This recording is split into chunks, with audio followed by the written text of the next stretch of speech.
Welcome. Um, Chef Anna is going to be cooking enchilada today. If you are Mexican descent or Latin descent, welcome. This will be Chef Anna version of enchiladas. Okay, so this is how I make it at home.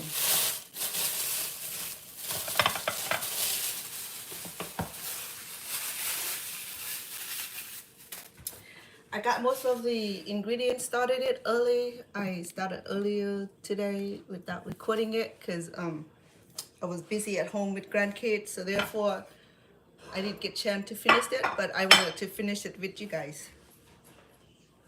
Um, I'm over at oh, I'm over at Stone Paxton Resident today in his kitchen here, so I'm crashing in his kitchen, but I'm bringing my own cooking ingredients.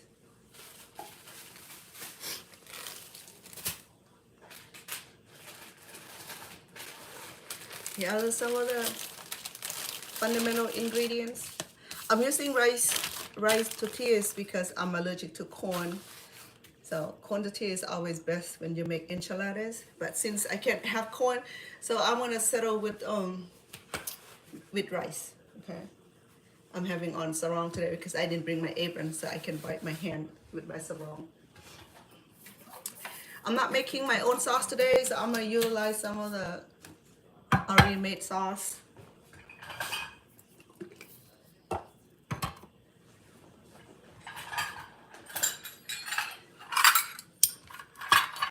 I'm bringing my own utensil as well.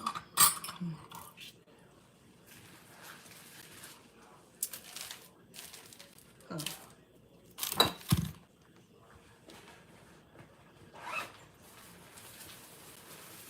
Let me soak all the vegetables first, so that way when we need it, it'll be ready, okay?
Before I start, I wanted to make our Spanish rice, my version of Spanish rice. Okay, if you're a native, let's be gentle, all right? Because I'm not Mexican nor Latin, so I'm just doing this for my very own version, how I prepare this for my family, especially the kids. Okay, so this is my version of enchilada. Okay, there's no right way or wrong way in doing this. Whatever you like doing, whatever you like to cook, you cook. Okay, it doesn't have to be authentic. It doesn't have to be exactly what the native people would do. This is my very own version. So let's go.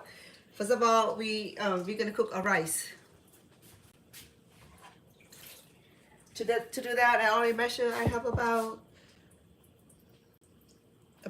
3 cups of rice. I don't know why we need so much. I think this will be perfect for the kids also. So I'm gonna go ahead and get us started with our rice, and then I want to do to make sweet corns, and then the enchilada. Oh, let me make the rice first, and once I'm done with the enchilada, while the enchilada is cooked, we in the cooking in the ovens, we can make a sweet corn. Sweet corn is not complicated to make, but the rice need to be cooked. So I'm gonna get started with our rice. Okay.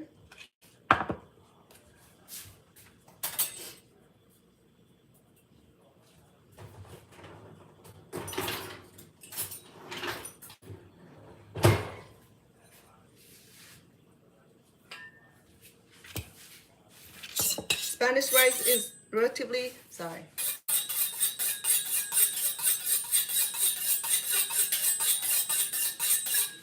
Spanish rice is relatively easy. On my own recipe, it's easy. Okay. This is how I make it, and it's simple. It may not be exact how the native would make them, but I just like the way mine tastes. You know, I mean, I'm not trying to change or modify the recipe, not like that. But this is recipe that I got it from cookbook, and I have been using it for quite some time for my family. Okay, especially the grandchildren who love Mexican food.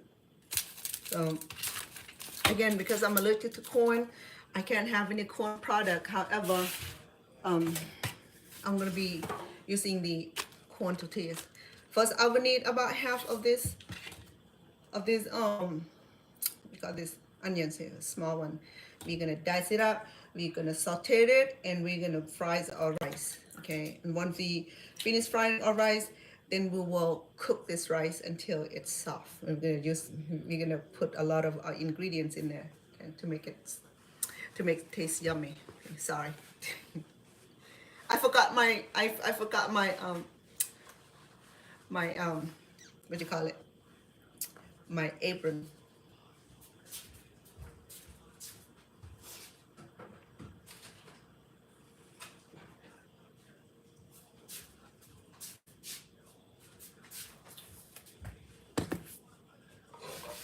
I'm gonna use this as my rice cooker. Let me find the lid for it, because we're gonna be covering it while cooking the rice. Okay?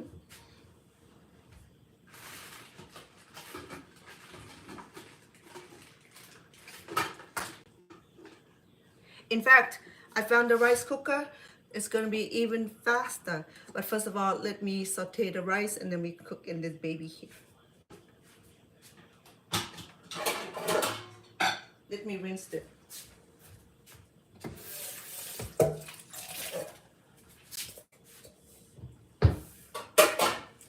I know in my recipe, I don't have to turn on the hot oven to have my enchilada done. Okay, I can do this without turn on the big oven here, because it's pretty hot outside, and I don't like the idea that I have to heat up the house. Okay. I'm gonna use about 2 tablespoons of quality butter. This is low salt butter. It's pure butter, so it's supposed to be pretty good. So I need 2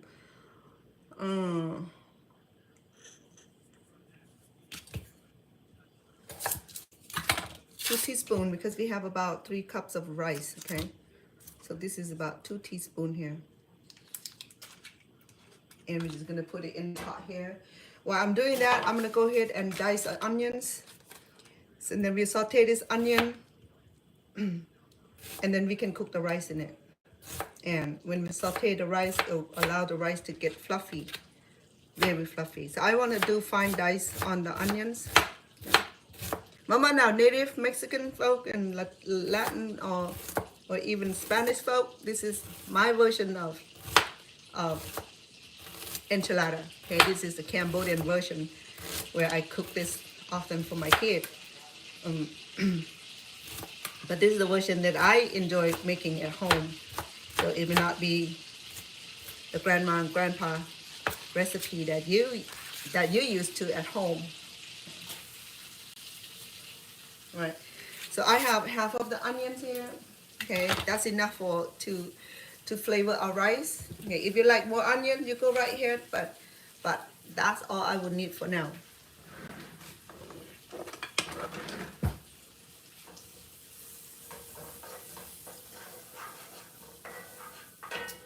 Let me allow the onion to saute up a little bit, so that way it'll bring the best flavor and the best aroma from the onions.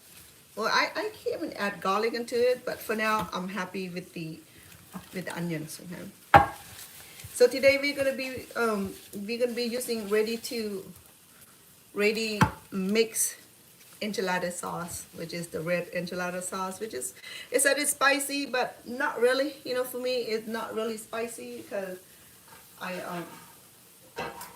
my spicy kind of spice will be like extremely spicy, where, you know, I'm a Thai descent, so we eat a lot of spicy food. Okay, we're gonna need this for a rice to get the flavor, to get the Spanish rice flavor. It's not like Cambodian rice, we cook it plain, or the white rice, we cook it plain. But this right here, we're gonna add some of this tomato sauce and to give that nice Spanish flavor. And I don't know what the original recipe for, but that's what I'm using in my kitchen. I'm just using tomato sauce to spike up my rice, and I might need a little bit of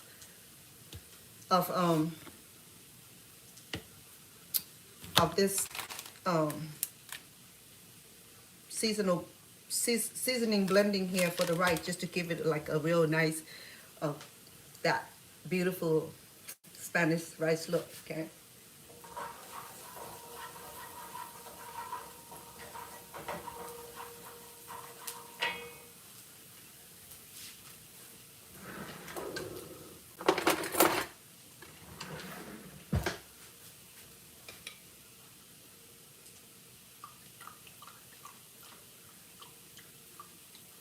Well, my onion is getting browny, so we saute it until it get a little brownish to get the flavor, the best flavor out of onions.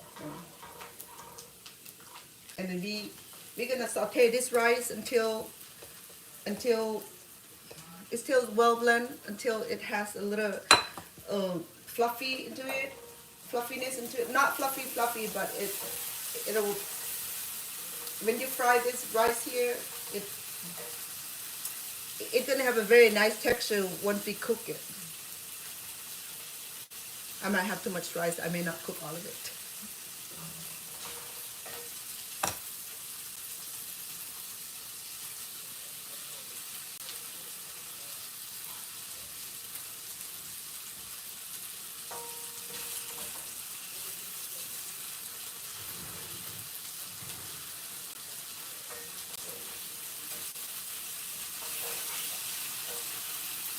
What I did earlier today is that I start with boil the 4/4 of chicken leg.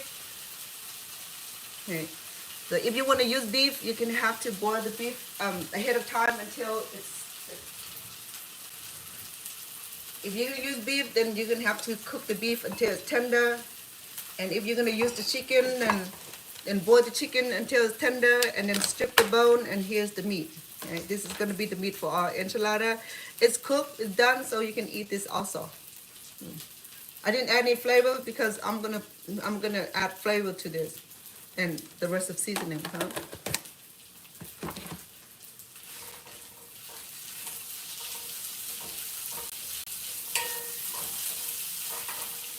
I might add more because I have to take home for grandkids. I think they know that I'm cooking enchilada today. Um, they would be crying if I didn't bring any home.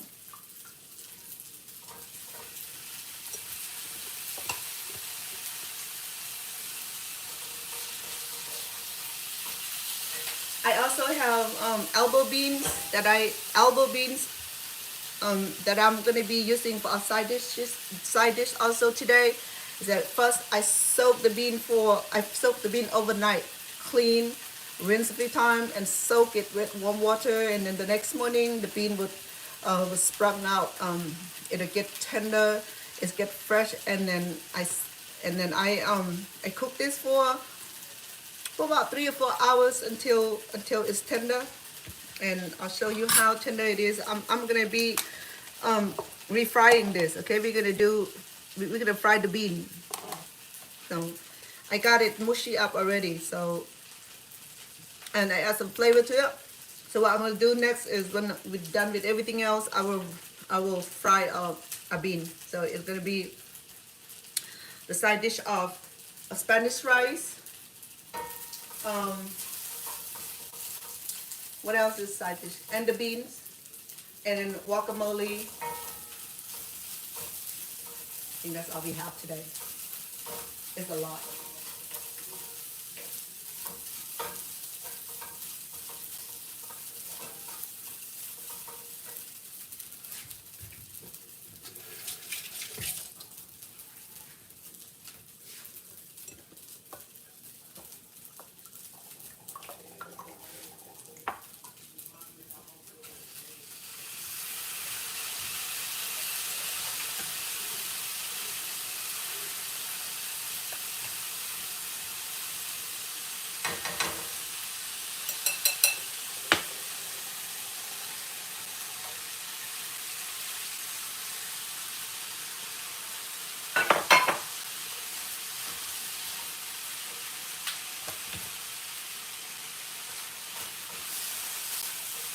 Um, I was told by the Spanish-speaking family that to avoid to treat the beans, okay, any kind of bean, because I'm not using.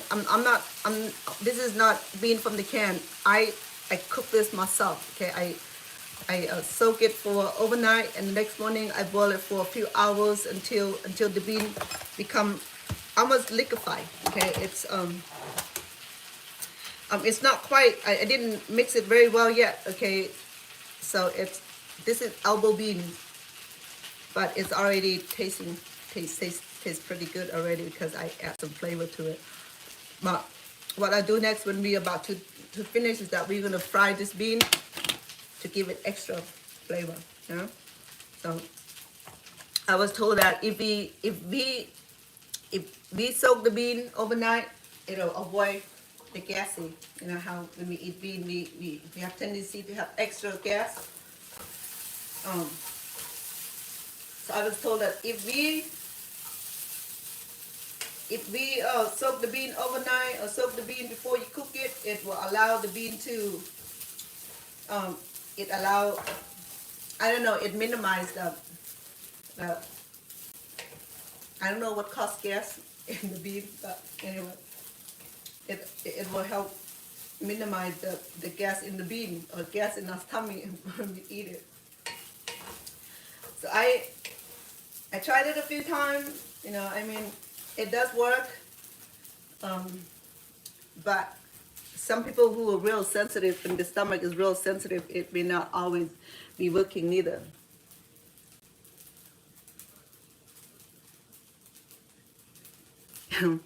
I know, uncensored, I'm allergic to corn, peanut, eggs, orange, mulberry. So it's a few other things that I'm really allergic to. You know, it does not kill me, but it itch. You know, it's swollen, and it's just not nice. But I learned all my food allergy now. With that, I was able to avoid in contact with those food allergies. So with this here, I'm gonna fry it for a few more minutes. Not frying, sauteing, because I had about two tablespoons of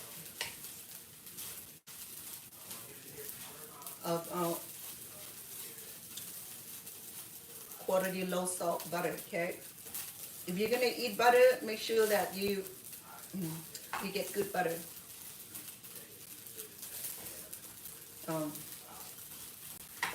Some butter now made out of what you call it, made out of canola oils, or even olive oil. So I'm gonna go ahead and add a few items to make our Spanish rice smell like Spanish rice. So to do that, we need this, we call it cumin. Okay, cumin had this beautiful aroma. You know, only you can see that delicious aroma in the Spanish cooking or Mexican food cooking, and they use a whole lot of cumin in the cooking, and it's so amazing.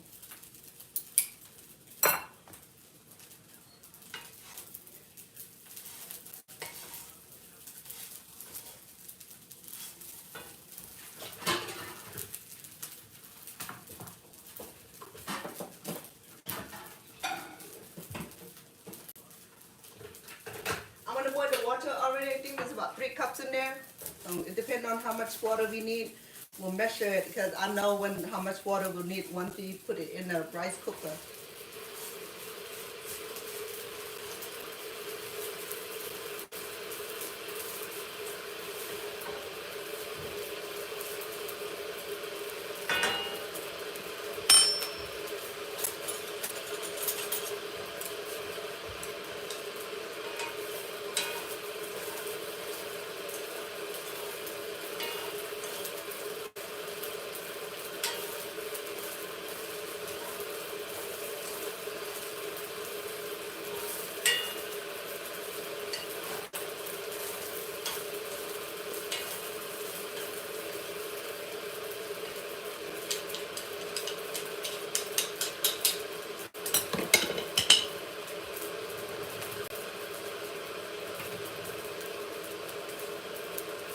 So this is how our rice look. Okay, it's been sauteed for more than a few minutes, and I'm about to be finished with it. It's not done yet. Okay, it just gives out some fluffiness. It's gonna be easier for me to cook it.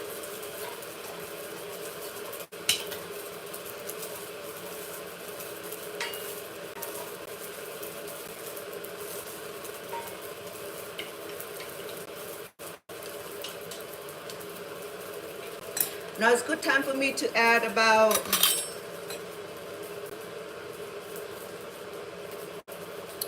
half teaspoon of cumin.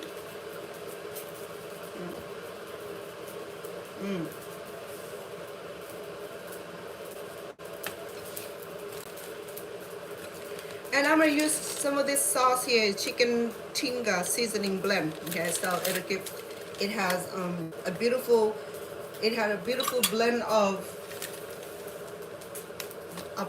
dry chili. Okay, and it smells awesome. So we have half teaspoon of cumin, and then 1 tablespoon of the chicken tinga seasoning. Okay.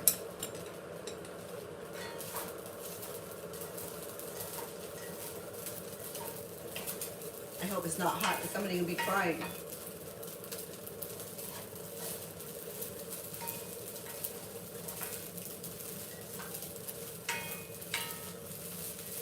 Is it already turning a beautiful golden color?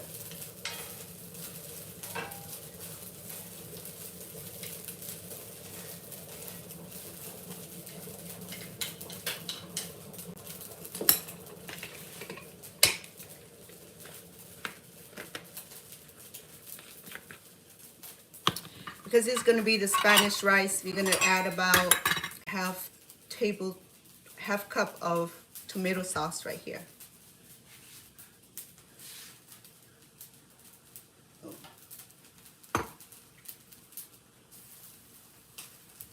We'll blend all this together before we cook it in the rice cooker.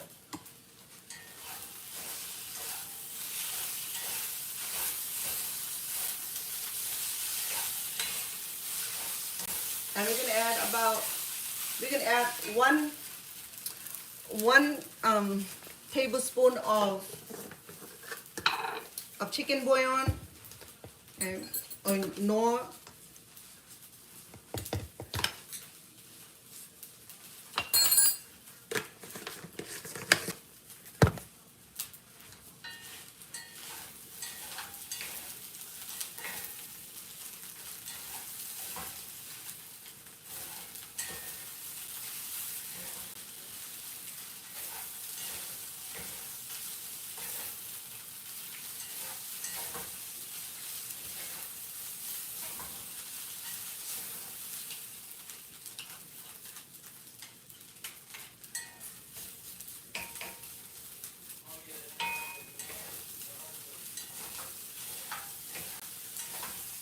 I'll bring the rice over so you can see it started to look more like Spanish rice.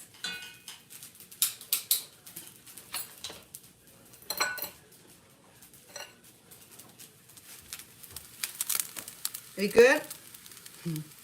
It smells so good.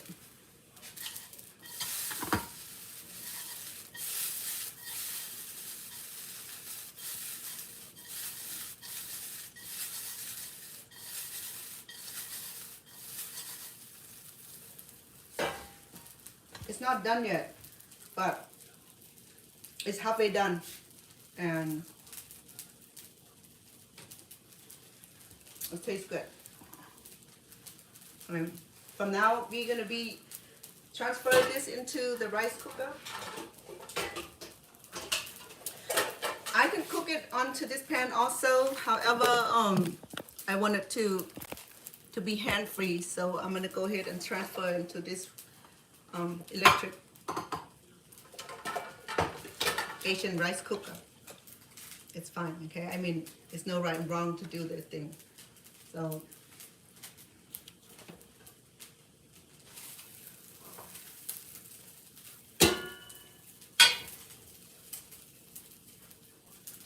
just 1 cup because this is half a cup, okay? So I have about 3 cups of rice.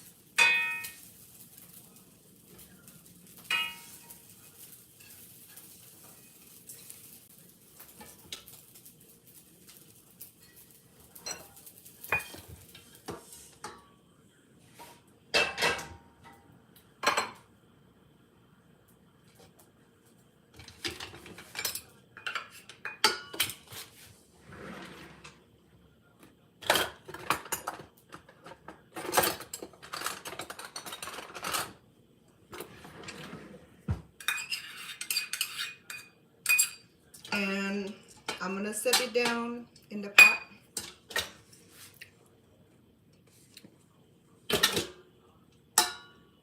With that, now we're gonna measure the water and see how much I need. If I want extra fluffy, I can add extra water. If I want it perfect, then I have to control the water intake. So here's half a cup, 1 cup, half a cup. That's 2 cups. Let me see. Let me work it.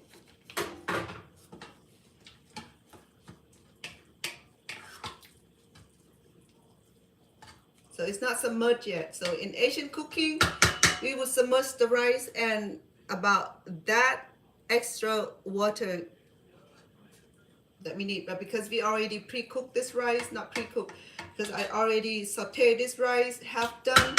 So what I'm gonna do is that I'm gonna add, let's see, I might need another cup. Half cup. Hold on.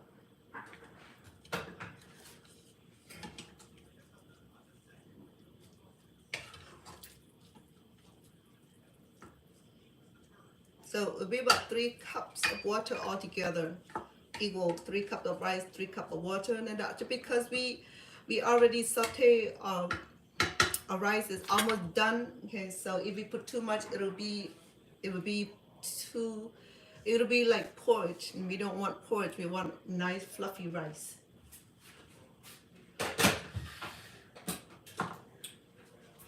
I'm gonna put it on the other side of the wall there and let it cook.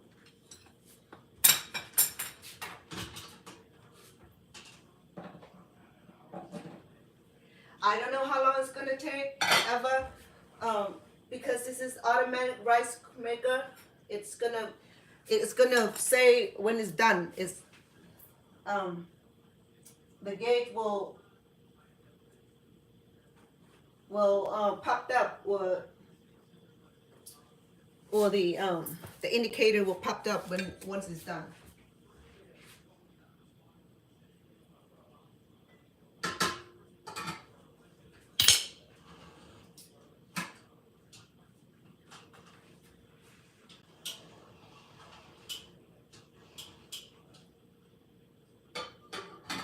I'm not sure.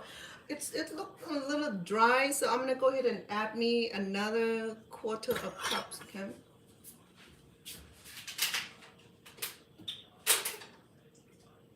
Because I don't want undercooked Spanish rice. I want to cook perfect.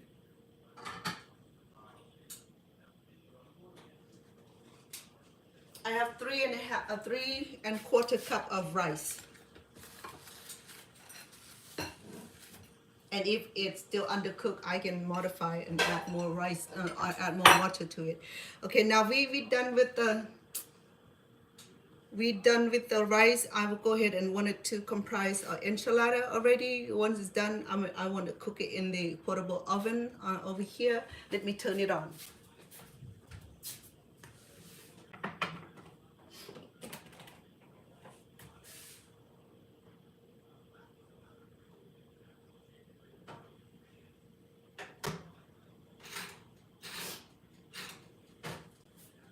I'm leaving my portable oven on at 380 degrees. So when we get our enchilada all combined, it'll be cooking for about an hour the most. Because all the meat of enchilada would be already cooked. So the only thing that we need to do is to allow the enchilada to blend in with the cheese, with all the ingredients we'll be using, okay? And we'll come back and work on to fry our beans. We have our rice cooking right now. We're gonna fry this last. But let me get the I'm gonna be making sweet corn also. I have it here. Sweet corn will be relatively easy. Oh, I forgot this. Let me add this into the rice, okay? This is the chicken broth that I made from home when boiling the chicken. Let me add some more of this into our rice. Because it has extra flavor.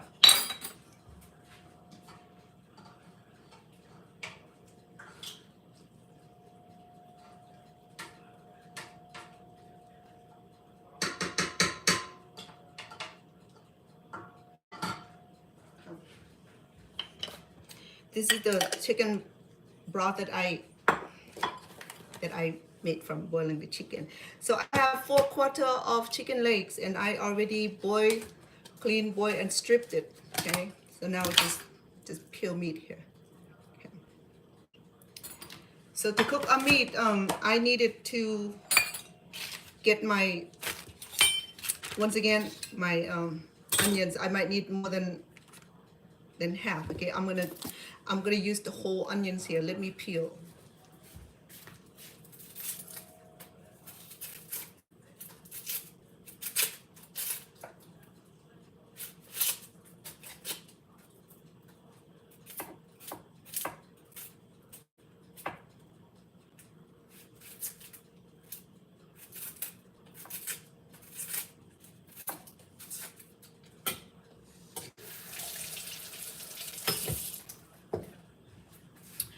I'm gonna be making salsa also. Let me go ahead and roast all tomatoes and the sauce and tomato and the jalapeno peppers, okay, in the portable oven that I have on right now. Let me go ahead and cook in the portable ovens. That way when I need it, it'll be ready.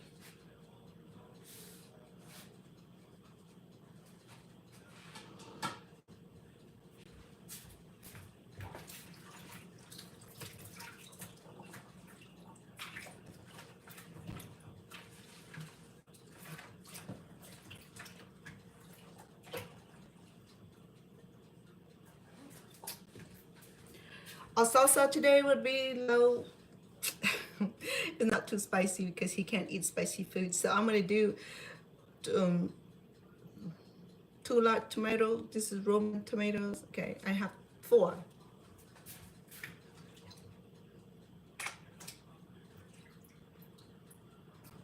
So I'm gonna make 2 salsa and 1 tomato, 2 ripened tomato and 1 jalapeno. I will go ahead and roast it in the. Well, I can air fry this. Is a lot. It's a lot. It's a lot faster. Okay, let me do that instead.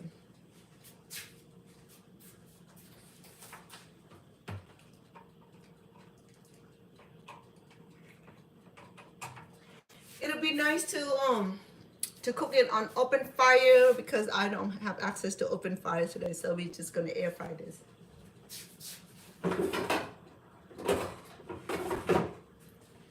Oh, I'm gonna do for garlic also, okay, because it's gonna be the Mexican style salsa, so I'm gonna use 3 cloves of garlic, okay, for our salsa.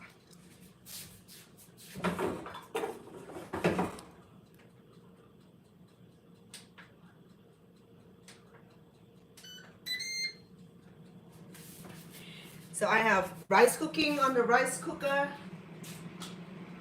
and I'm air frying the tomatoes and the garlic and the jalapeno for our sauce. And we're gonna be making guacamole also. I mean salsa.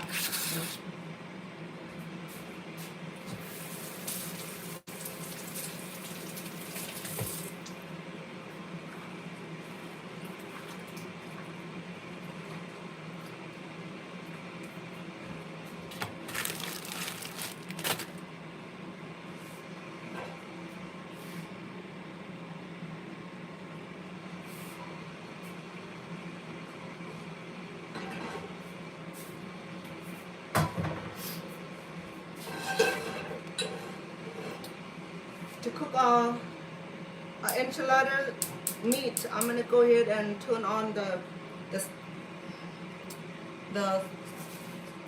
stove to medium low, the medium, and I'll go ahead and use about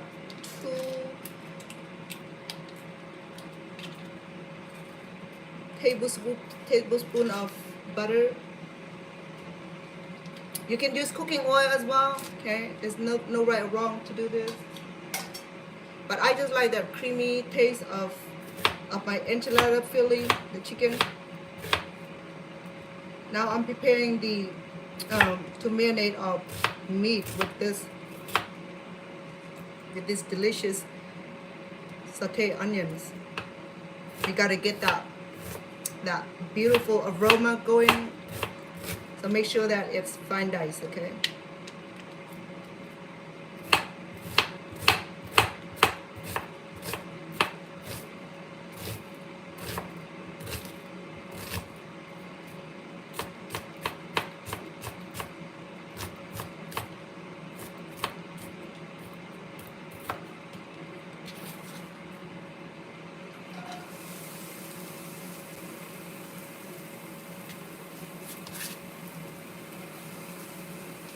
Actually, I only brought 2 onions today, so I'm gonna save it for the topping of it and some for the for our other needs. So I'm gonna use one big half of the onions, and we save some for the enchiladas.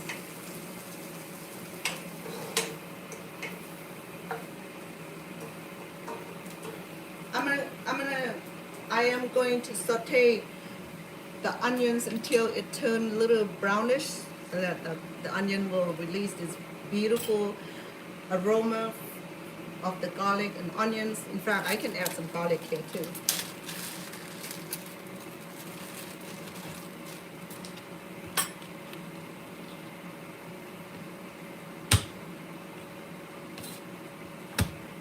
Two, three, four, five, about 6 cloves of garlic.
I'll saute a few more minutes to allow the onion to release its flavor.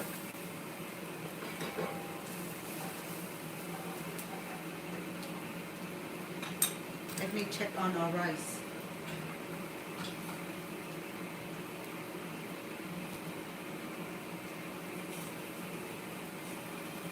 I think it's in a perfect, it's in a perfect texture.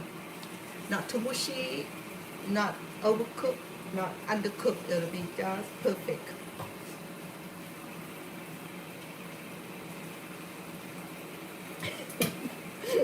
It'll be ready in about an hour or so. You're welcome to get on the bike and start pedal. You'll be here on time for dinner. Yes.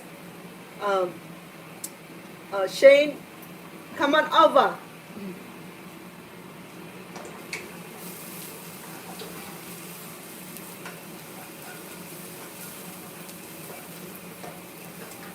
See some color coming.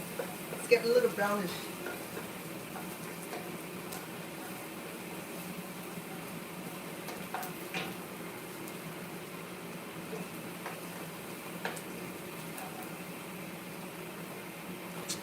Well, the chicken's already shredded. The chicken is already nicely shredded. Okay, it's ready to go. I didn't have it fine, but once we saute in the onions, a few turns, it'll spread out more. Yes.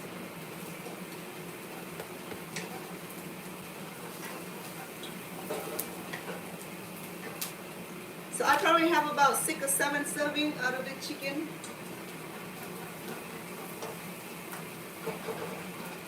And that depends how big of the wrap it is. It's not the super size, it's not the extra large size. So this is the size that I'm using today, and the mediums. So it'll be about that size.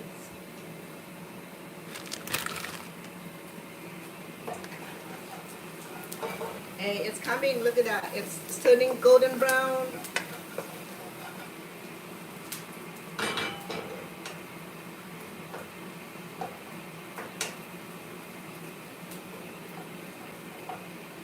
I will go ahead and add a chicken.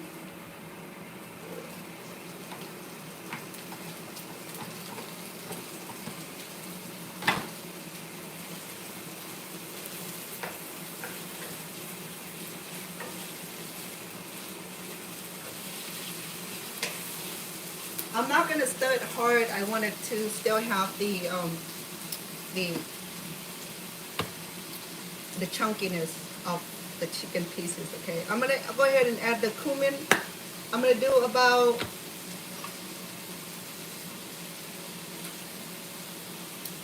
1 teaspoon because I want that aroma come out of cumin. Okay.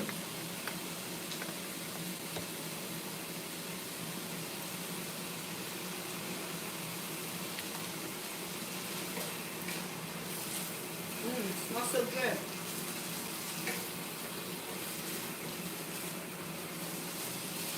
Well, we have a lot of chicken. I'm gonna go ahead and add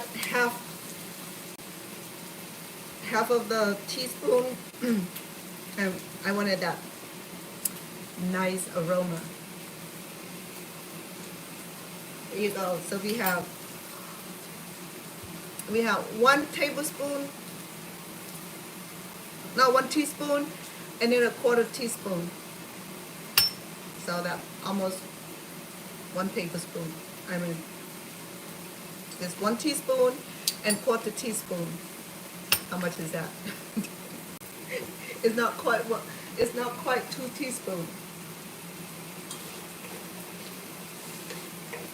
Oh, it looks good. Oh, it looks good. Look at our chicken. Looks good.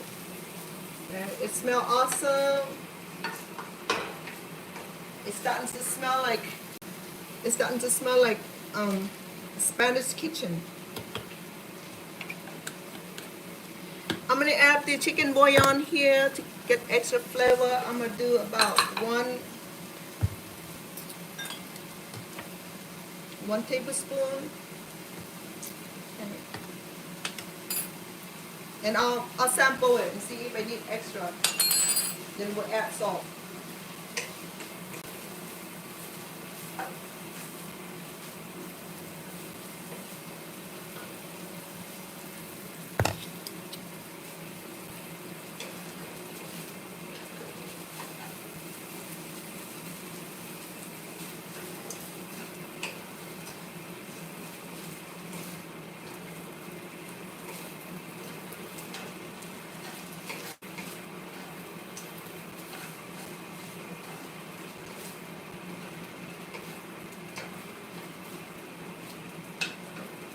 Okay, I'm gonna go ahead and add about 2 tablespoons of this chicken all seasoning blend.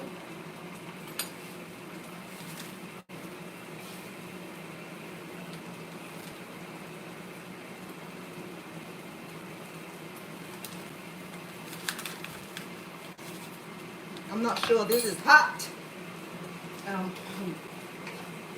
Somebody gonna be crying. I'm gonna use one only because my sweetheart he can't have too much spice. So he's getting ready to record, and sometimes spicy food interfere with his vocal cord. He'd be mad at me if he can't record. You always feeding me spicy food on. I got it. I'm glad that I sampled it. Okay. I'm gonna add some oreganos. That's just because me. Okay. I mean, if you don't do this in the Mexican kitchen, I'm doing this in my kitchen. Right. So we're gonna do one. No, too much. Because oregano have that awful taste to it. So let's do half a tablespoon just to give that a nice aroma. Okay. It's just me though. I don't know about anybody else, but it's just me. If you have your own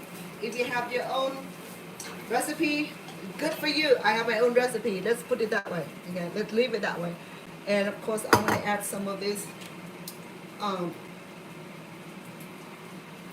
tomato sauce here. So I'm gonna do about half a cup. Oops, my mess. Just to give my chicken that I don't know that acidic taste. And to add the flavor, and to add the color to my chicken. I'll bring it over so you'll see what I'm talking about.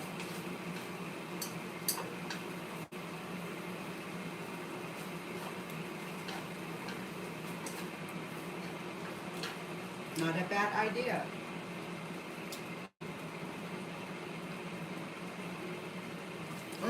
It's so delicious. And well, I'm gonna add more tomato sauce. I like it.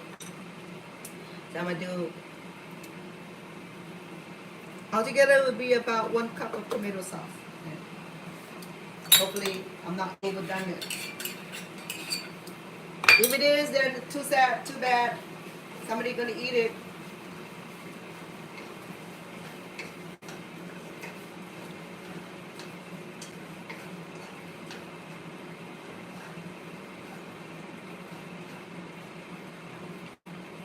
Let me go find the black pepper. We need it.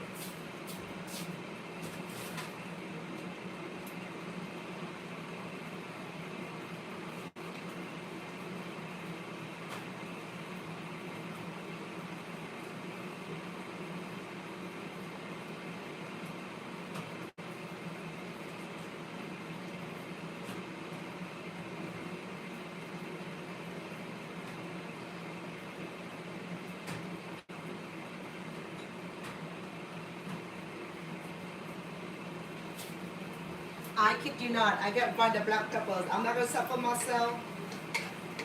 But if you want black pepper in it, put black pepper in it, okay? No right or wrong way to do this. Let me bring meat over so you can see how it looks like.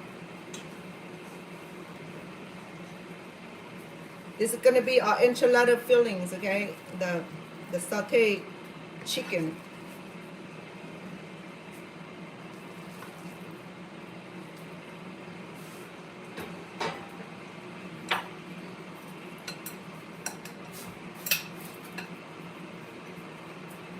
Oh shoot, let me check on our tomato.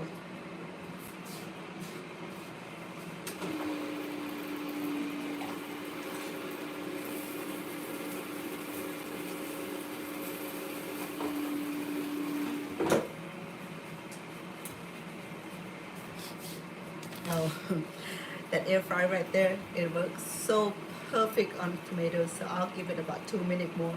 Somebody needs to remind me. Because it's almost done, but I just want a little char to the tomatoes. Okay, let me move my chicken over in this bowl here, so that way I am free to use this pan for other things.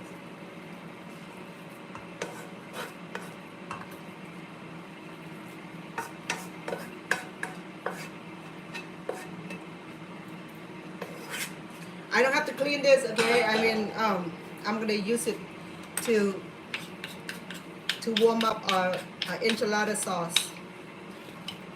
This right here tastes so good. I mean, it's so flavorful. The tomato sauce make this filling here so good. It tastes so good, and the aroma from the cumin and what else I have in there? The oregano. This is so good. Okay. Let me set this aside so that way we can prepare other things. While I do that, let me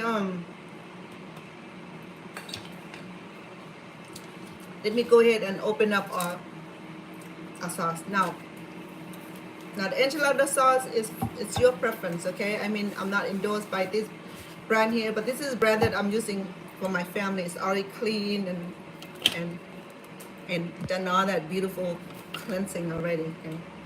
So we're gonna use the whole can here, and I'm gonna saute. I'm gonna warm this up. Okay? And if you like it mild, you can go with the green one. I think this is the red one here. Though it's red one, it's not hot. Believe me, they exaggerate it too much. Okay?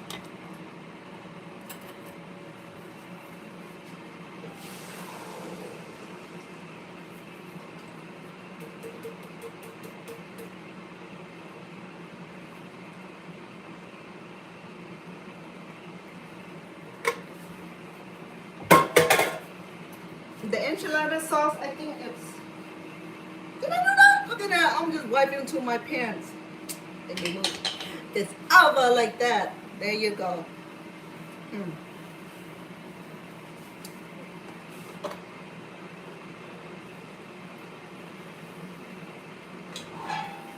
We're gonna warm this up. Okay. Um, I'll save this for other things.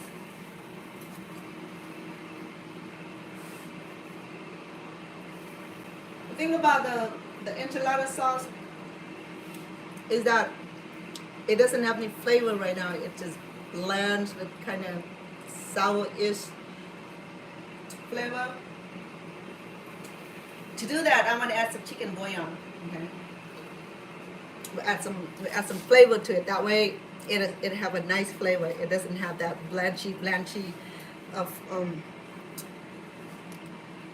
plain sauce. We're gonna add some chicken bouillon. We're gonna do about 1 tablespoon of chicken bouillon. Hold on, let me do half first. Let me do 1 teaspoon first before I exaggerate with the salt. Because this chicken bouillon it's salty.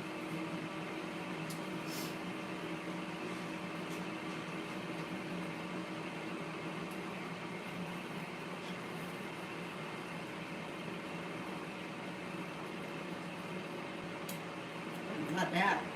Now, I will go ahead and do the whole, make it 1 tablespoon. 2 teaspoon, you go 1 tablespoon. So I have one tablespoon of chicken bouillon into the enchilada sauce, and now it's enhanced. The flavor is not that blanche. No, not blanche, bland.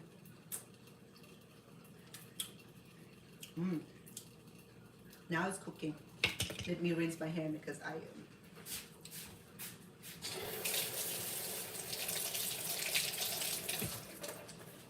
Let me check our rice if it's ready. Oh, the rice is so fluffy. Let me bring it over so you can see how it looks like.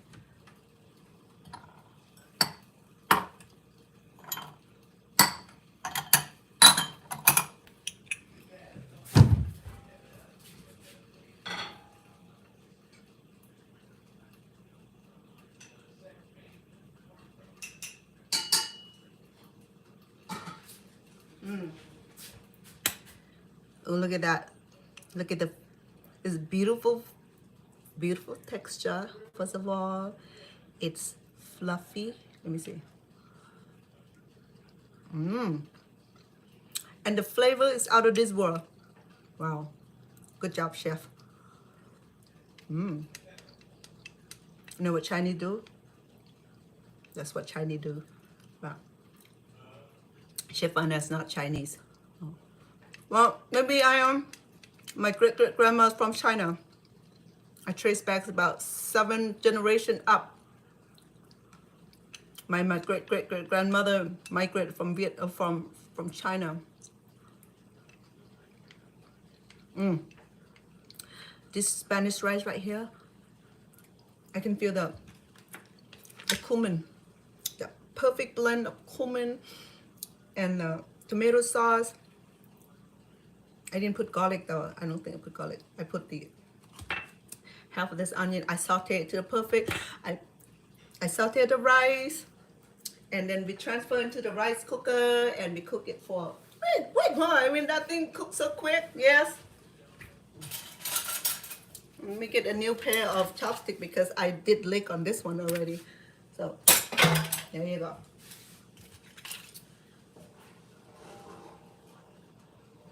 So now I'm going to be rolling on enchilada, okay?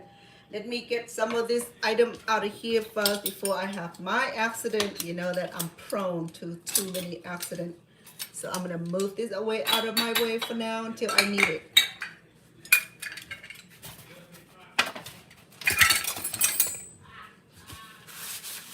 Remember, I still have corn cake because corn cake is relatively easy.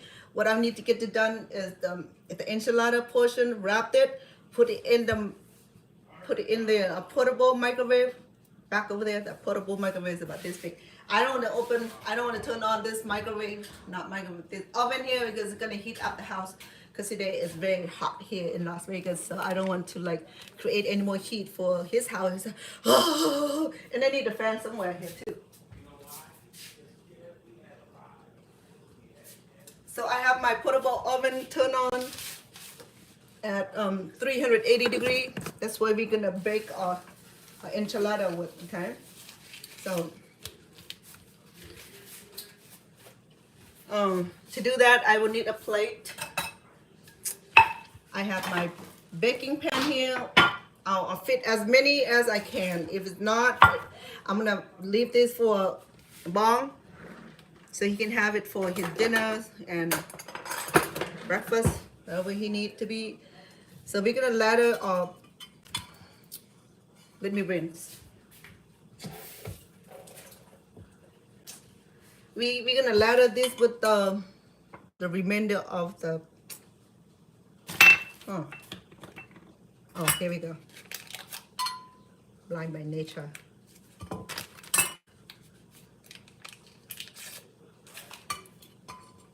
Like I said, if you're gonna cook with butter, make sure you have high quality butter, okay? Don't go get the cheap butters, because you're gonna end up suffer because of that. I'll take this away from the heat because it melt. Okay, I'm gonna ladder our pan here good, so that way our enchilada is not sticking to it. I'm gonna have this run low because I'm gonna be dipping it and touching the heat with it, so see how hot I can tolerate this. Okay, all right, so it's all laddered. Okay, let's turn this way so you can see what I'm doing. Okay, all right, I'm a little thirsty. Let me help myself. Oh, I still have the bean to fry. The two more items, bean to fry, and then the sweet corn cake. I made sweet corn cake before from a different corn product. I know I'm gonna be making corn cake. Yeah, I forgot I'm allergic to it, but that does not stop me from cooking for family. Okay, I suffer, but it won't kill me. It's just gonna be a momentary of sniffing and sneezing, perhaps, you know, itching. Okay. So with this sauce right here, we're gonna be using it to top our enchilada when we bake it. Okay. So for now, I'm gonna make it. This is our rice. This is gonna be our rice. What you call this, tortillas. Okay. So I'm gonna dip this.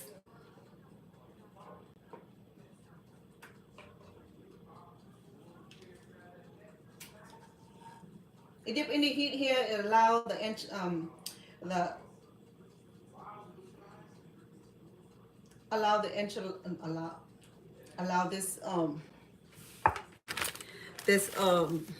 do you call this thing? Tortillas. I already broke it, so allow this tortilla to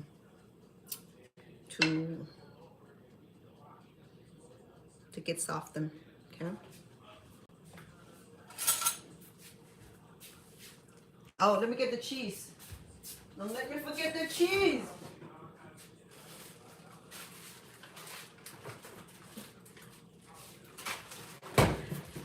I have here is the 3 Mexican cheese. I don't know what's in it, but it's a combination of Mexican cheese. Okay, let me get the mozzarella also.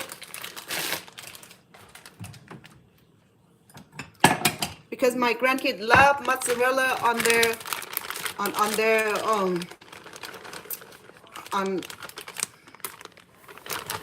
enchilada.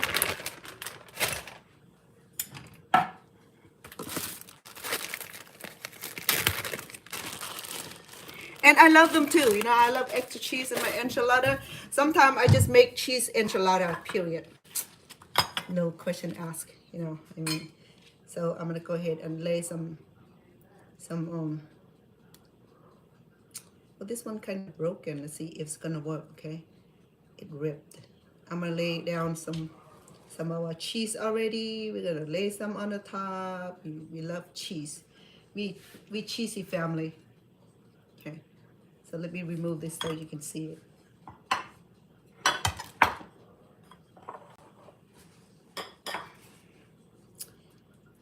Here we go.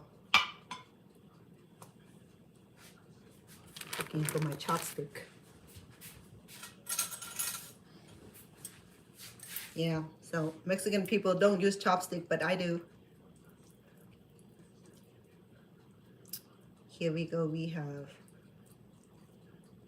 gonna add some more of our cheese. When we have this, it's gonna be so cheesy, you know, it's gonna be like string of cheese coming out of this. It's gonna be so delicious. Let me connect some let me connect the cord, okay, because I lost my my fan yesterday because it didn't charge.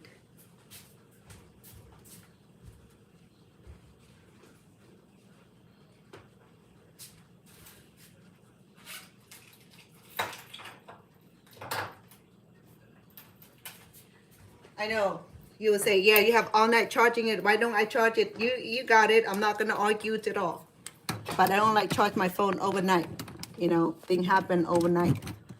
So I rather have my phone charged when I'm awake. That way I know I'm watching it, okay? Let me get my phone charge going, charging going. And my iPad also, yesterday I lost a whole bunch of, well, I lost the whole program on my TikTok because my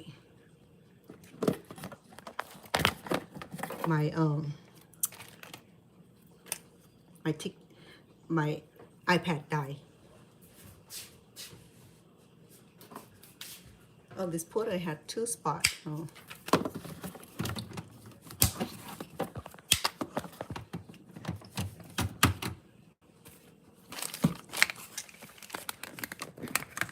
Oh.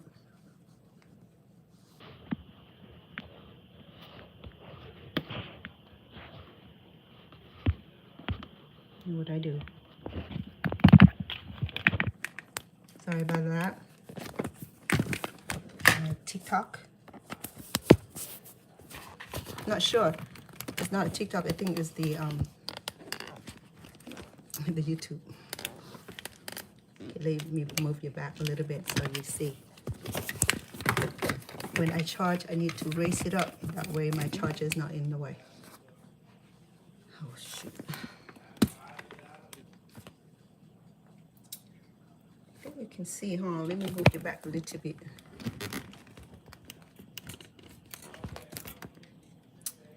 Okay, I think we can see you, right? The whole mess here.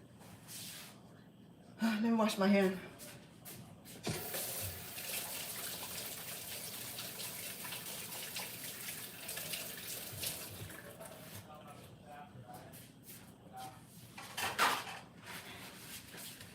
Okay, so I'm rolling my enchilada right here. But I had a broken tortillas here. See, it will work. There you go.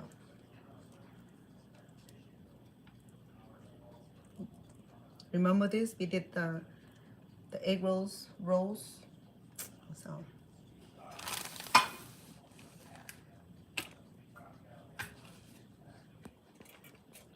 Okay. So we got our first enchilada. On both ends open. Okay, the cheese is gonna try to to melt and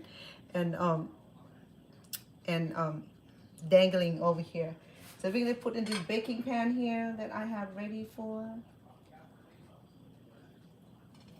Or I can close this. There's no issue with that, okay? But enchilada is not egg roll, so we're just gonna leave it alone. Okay, and there you go.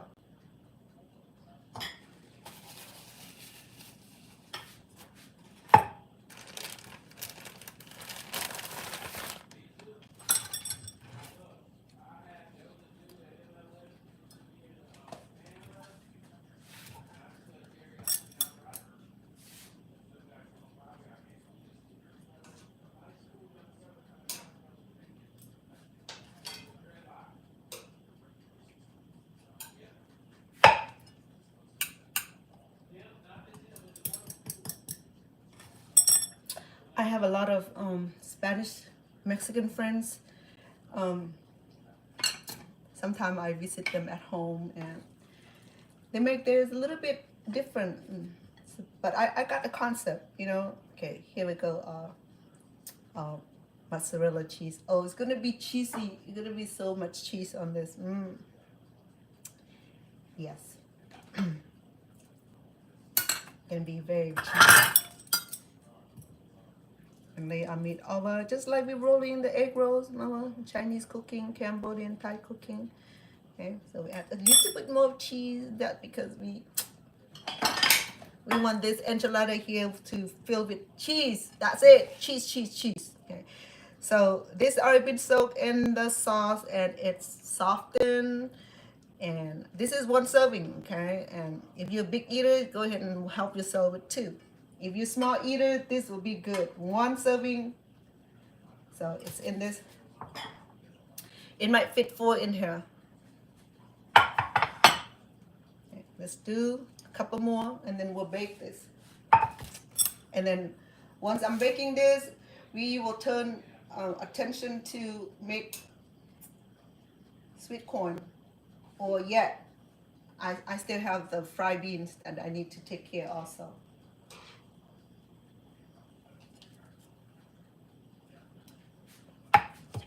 Oh man, I suffer this one a little bit.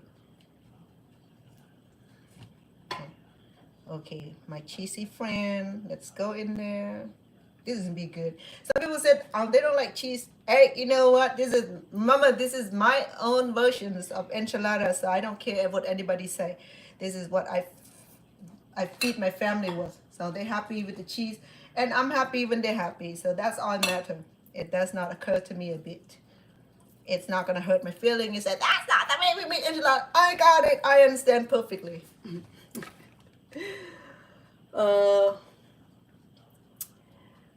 Let's call it Take Yan Boo. Hello, I'm good. I hope you're doing well. Say hi. Support you. I will support you. Make sure you subscribe to my channel first, and I could go back and subscribe yours. Okay.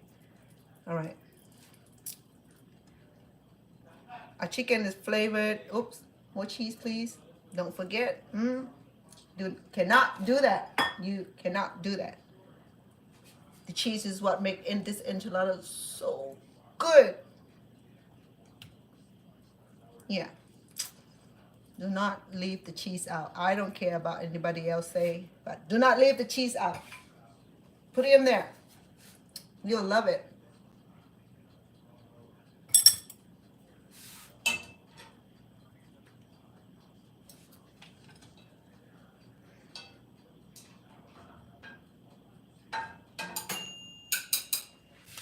Oh, I forgot. I think my tomato might be burning, but we need a little burning, a little burn, little charred. It'll be good.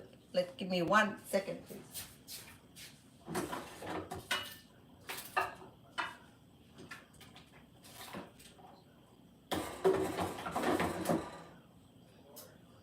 Oh yeah. Here we go.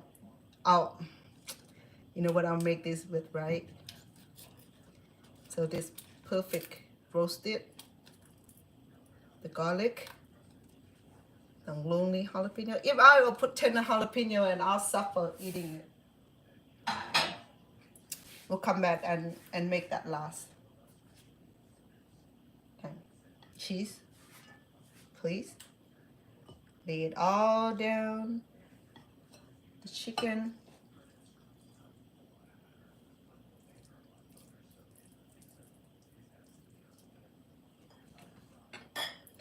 Next week I wanted to make American food also, but it's more of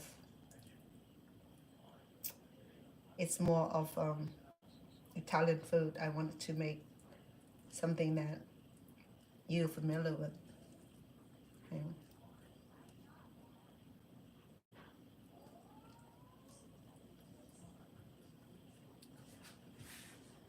So this one right here fit 4. So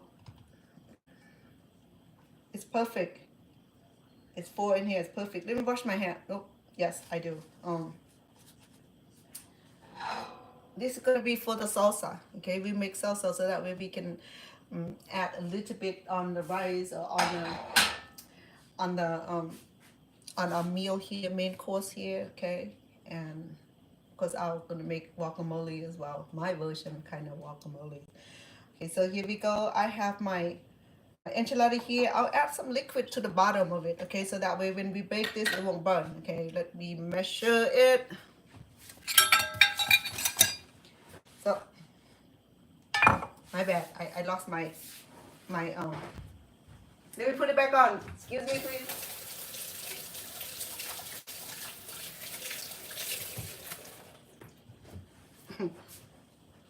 That's why Khmer people said, you cannot wear sarong. If this didn't come off and I didn't have my pants inside, you'll be laughing. Yes. Well, the sarong is the whole sarong. Oh, never mind. I don't have time for that. But this is half of the sarong. I decided to wrap myself up because I didn't bring my apron today. So, look like I'm 10 pounds fatter. But I wash my hand.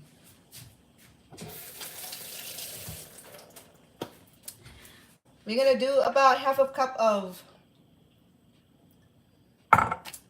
the liquid bouillon. I had homemade chicken bouillon that I boiled the chicken with. Okay. To do this, to prevent it from burning on the bottom here. Okay, and allow our enchilada to cook in the perfect form. And now that I have this done, I'm gonna go ahead and lather some of this enchilada sauce that we have here. Okay, we're just gonna lather over it. Hold on, let me bring it over. And then we'll put cheese last when it's about to be done. So go ahead and make it pretty. Yeah.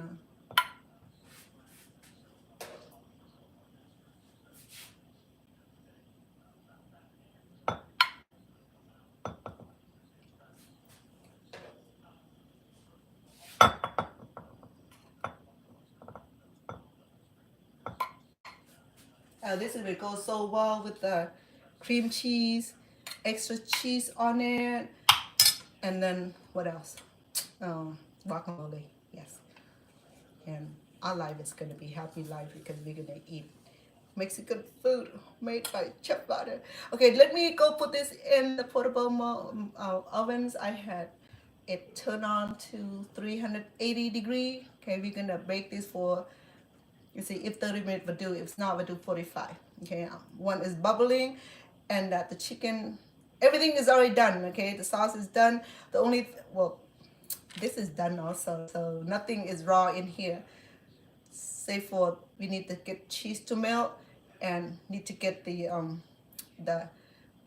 sauce to like blend in very well on our enchilada. Okay, in fact, we should have put some sauce on the bottom here.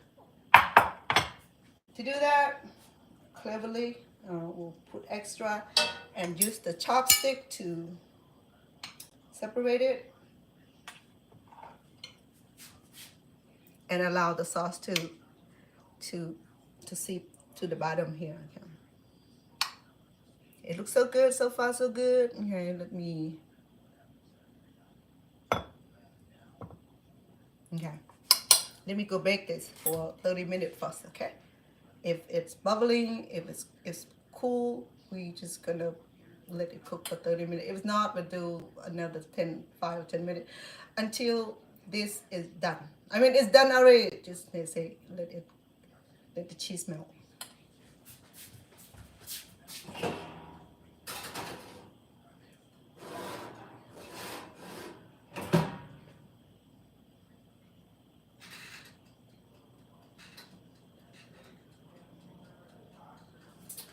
Okay, so I set it for 30 minutes. Okay?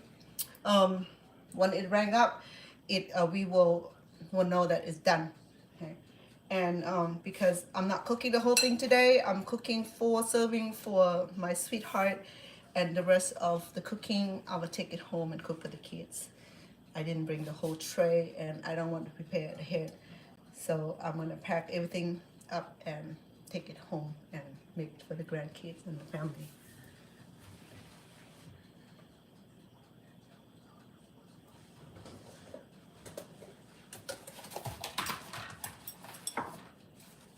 In fact, I'll make 2 more for me if I can eat it all. Normally, one would be good for me. One would be enough for me. Okay, but I'll make extra.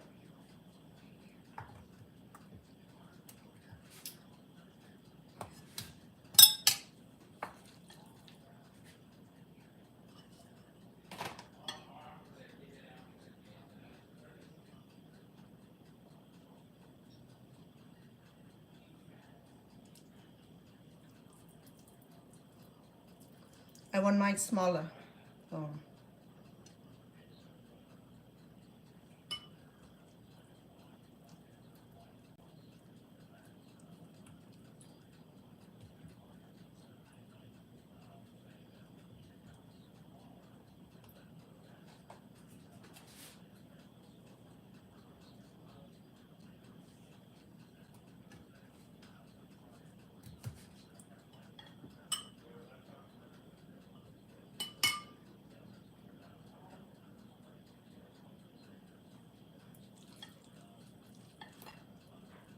I still have sweet cornbread to make, and the refried bean, the bean to fry, and then the salsa. So I still have 3 more items before we complete this cooking. So here's mine. I'll cook it later.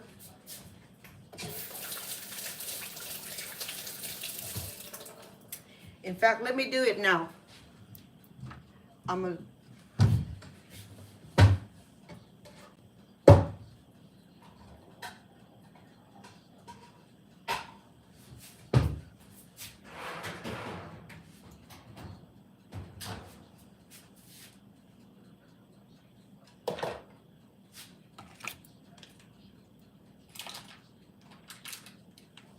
I'm gonna go ahead and bake it on my dish. Yeah.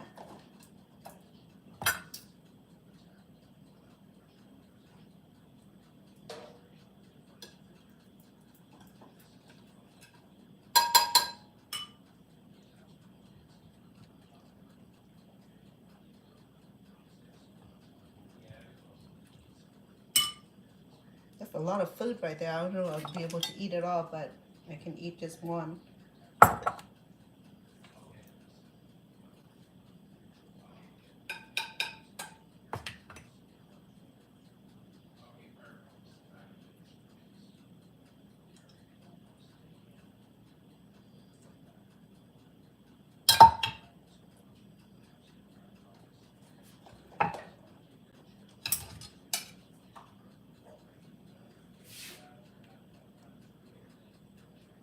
All right, let me go put in the baker as well.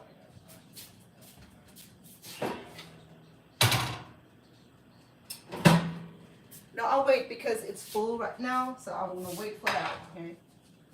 And right now, let me clean up a little bit and put everything back, so that way I can take some of this home to cook for the kids. And my grandkids, they know that I'm making enchilada today. If I don't bring it home for them, they be super mad at me. Let me prepare this and let it cool down so I can put in the fridge.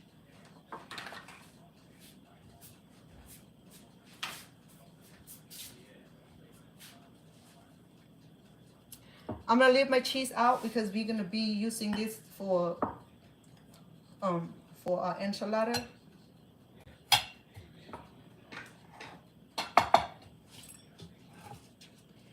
Now to do that, let me go ahead and put our other stuff away also.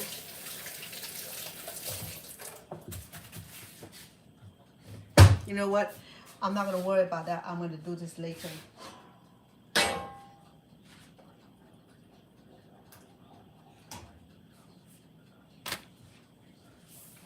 Let me show you how to do the refried bean. Not refried bean, because the refried bean will be the bean that you bought from the grocery store that's already been processed. Here, right here, my bean here is it's made from scratch, so therefore it's not being refried, but I'm gonna fry it for you so that will have this beautiful aroma. Okay, all right, I have some garlic here.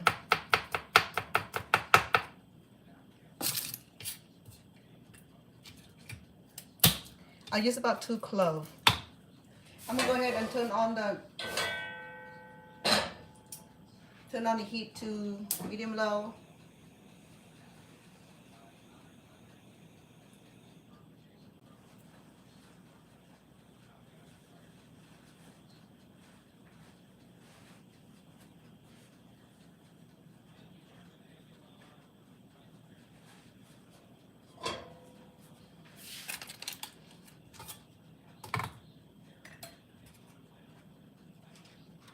About 1 tablespoon of butter,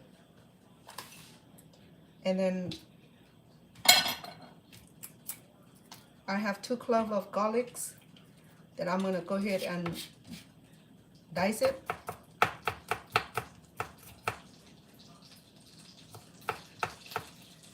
Go ahead and put it in.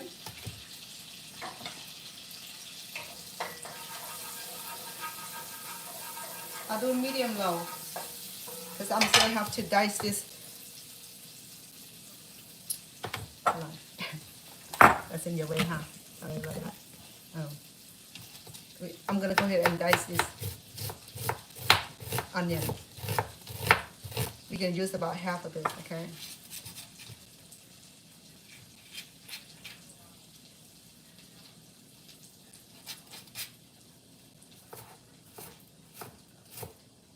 Make sure it's fine dice.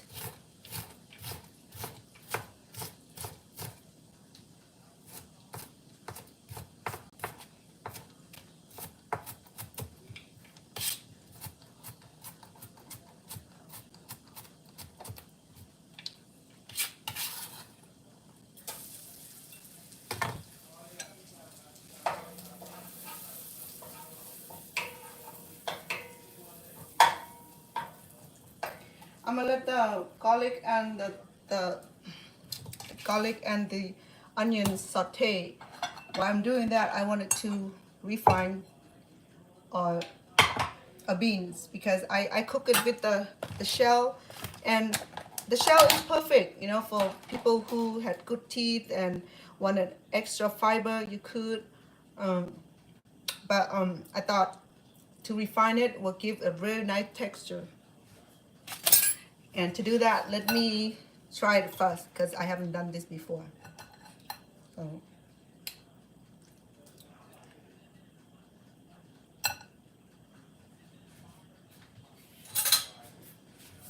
I'm using this strainer here and just mash it. Okay. Well, I can mash this. It don't matter if I fry this. I think it'll just be. It's just gonna melt away. I mean, this is already cooked so tender already. Okay. So, well, I can mash this really good, and I don't have to even strain it. A strainer would be funny because it'd be like liquefying it. Let me do this instead. Let me mash it instead, okay? That would make more sense. That's what I normally do. What I typically do before I boil this, I would de-skin it, so that way it's just the bean itself and it's easier to mash it. It'll be nice to have blender, but if I don't get this refined, it'd be okay also because the beans already cooked really well. It's very tender, so you know. Yeah, so it tastes so good. It will be so good. Oh, I'll just cook enough for him, and the rest I'll just cook it for the grandkid at home. I'm not gonna refry everything. I'm gonna refry enough for him.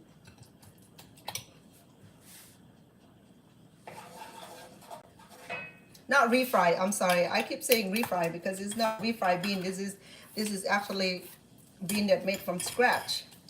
So I'm not refrying it, I'm frying it right now. Refrying, you'll be using the bean from the can, which has already been fried, and refried, which is warm it up and you just refrying it. But this right here, I made it from scratch, so I'm gonna be frying it.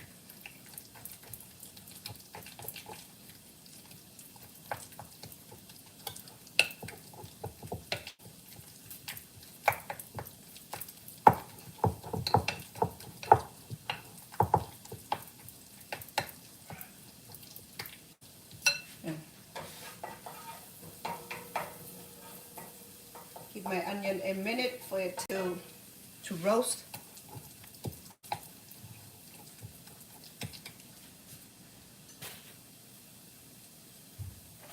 Shane, say hi to you too. Welcome.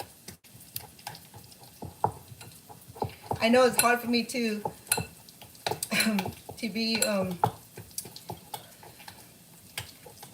be talking the same time, you know, because I wanted to get this done. Even I'm not even interacting. I'm still running behind time all the time. Okay.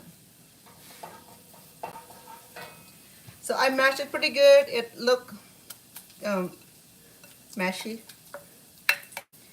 Because when you boil the bean, make sure that you soak it overnight to minimize the gas. I think that's what I was told, okay, by the Spanish family that I friend with.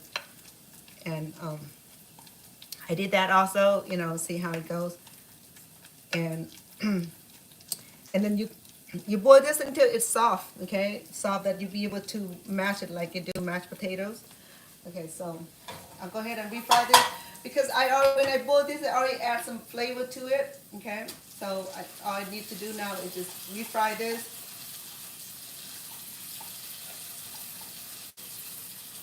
Why did you say refrying? I'm not refrying. I'm frying this because it's not from the can. So I don't know why I keep saying that for. It's not refrying. It's frying.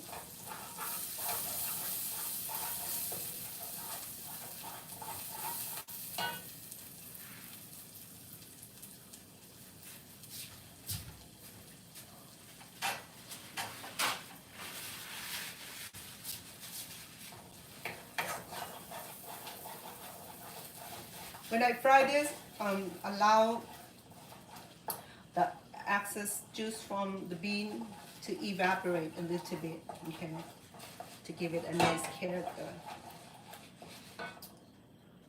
And do medium heat. And the next thing I'll do is to show you how to make sweet corn.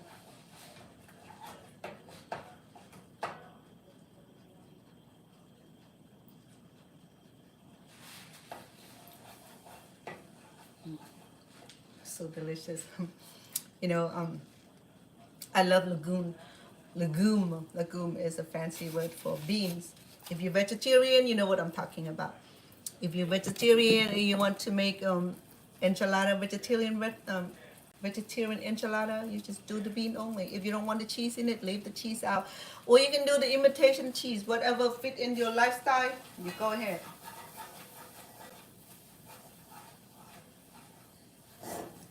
So I'm just frying it right now. It's look really, really good.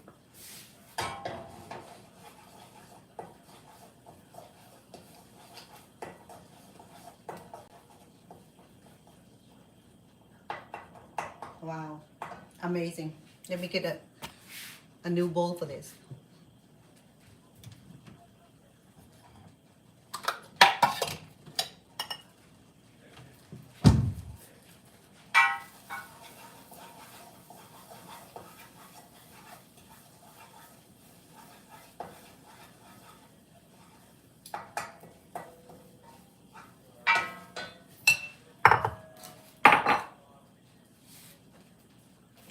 Okay, our bean is done. I'm gonna transfer into this bowl here until we serve. I know, right? I mean, right. It would be nice to serve right now when it's hot, and then I just put the cheese over it, and oh boy, it's gonna be so gooey.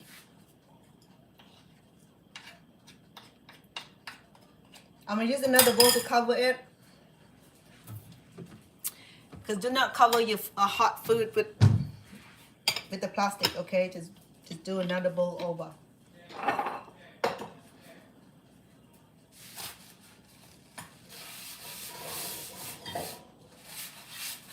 So with the sweet corn, let me prepare the corn first, because we need a few things to get done before we can cook it. Okay, with the corn, let me refrigerate this.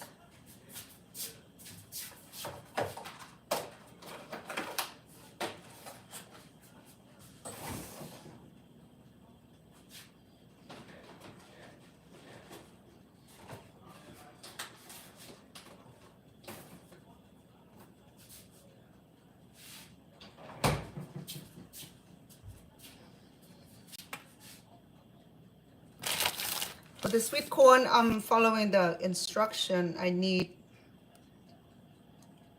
3.5 cups of water. So let me get a bowl.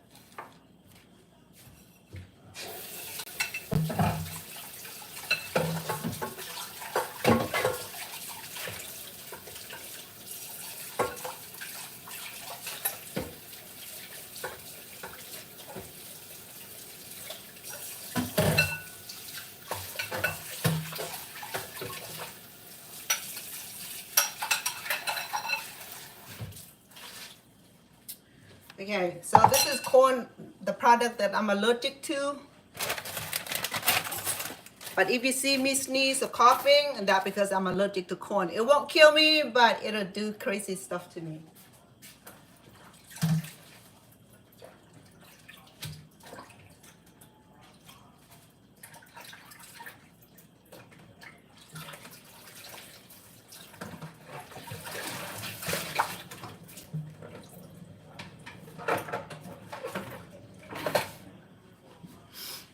Okay, this is a corn. It's that it need, I just rip it from the, with the corn flour box. It corn meal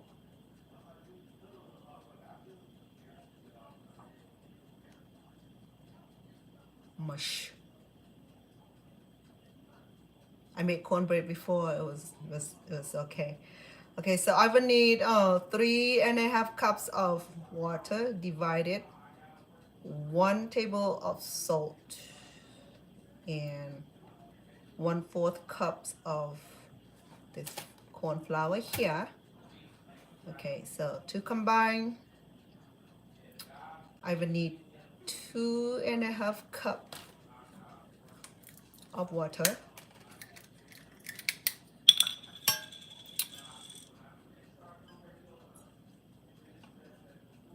One. I need 3 cup or 3.5 cup together, but let's see what the other cup is for. 3.5.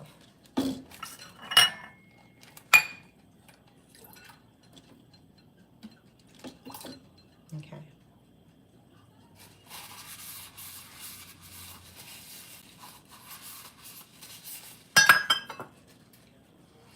The instructions say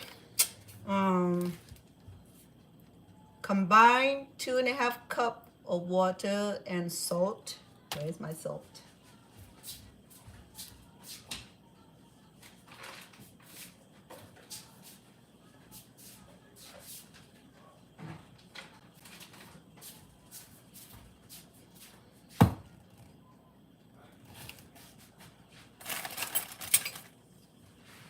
How much salt? 1 teaspoon. This is half teaspoon. I need 2 of this. That's a lot of salt. Shoot. Oh no. Oh. All right.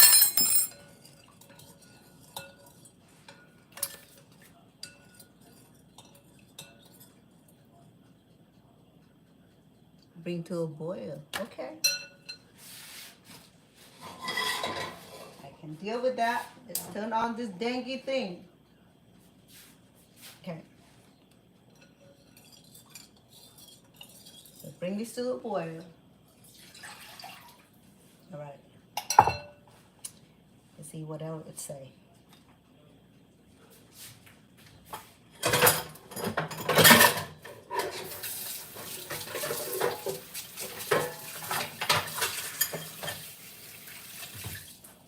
Oh, let me check on the enchilada.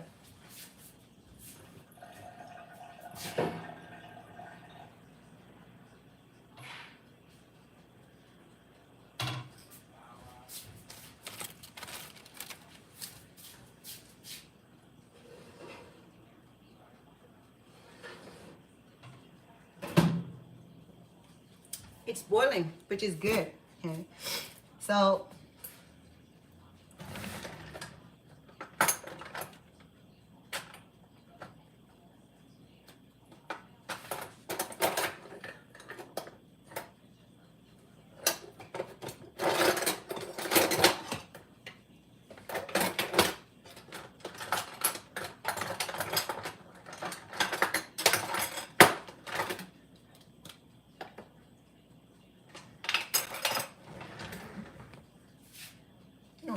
same one.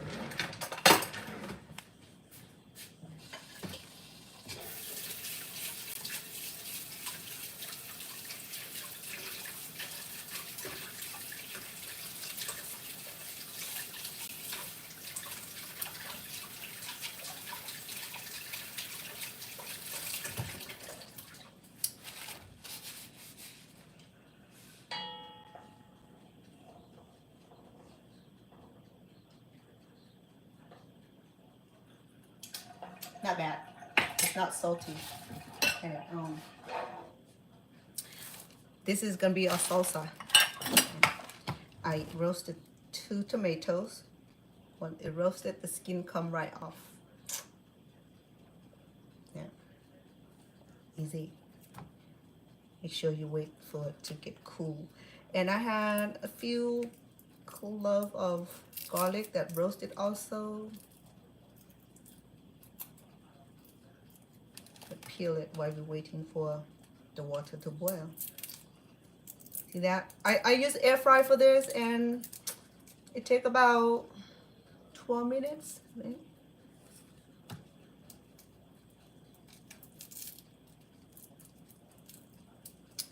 And the garlic cooks so well.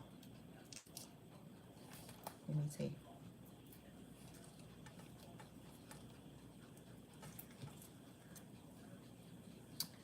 The garlic cooks so well.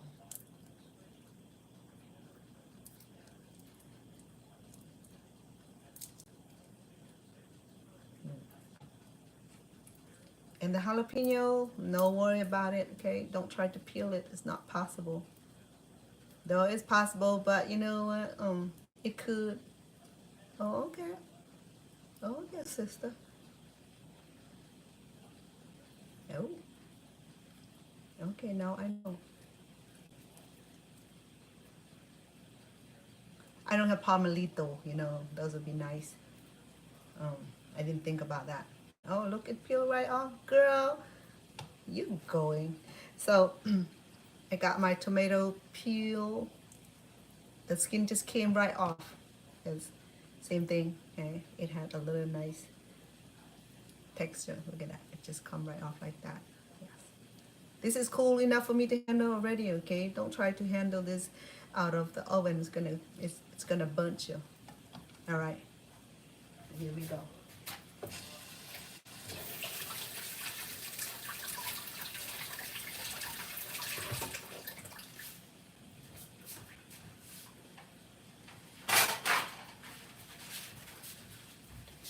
Oh, the water is boiling.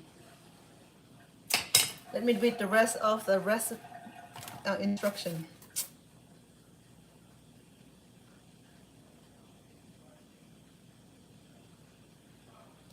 Oh, okay. So with the remainder water would be the half of the cup. Will be this right here. Let me clean the cup.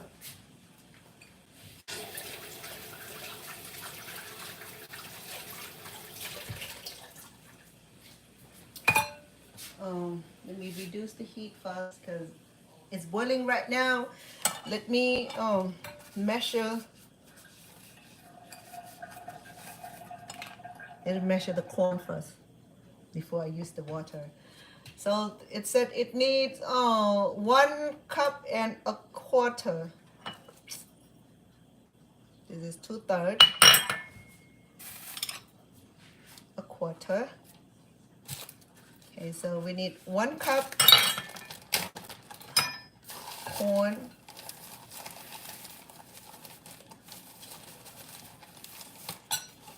1. We need quarter.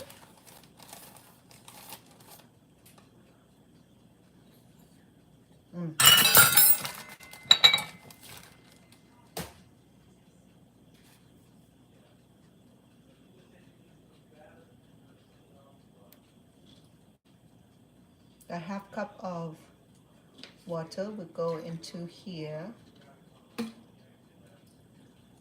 like that and mix it.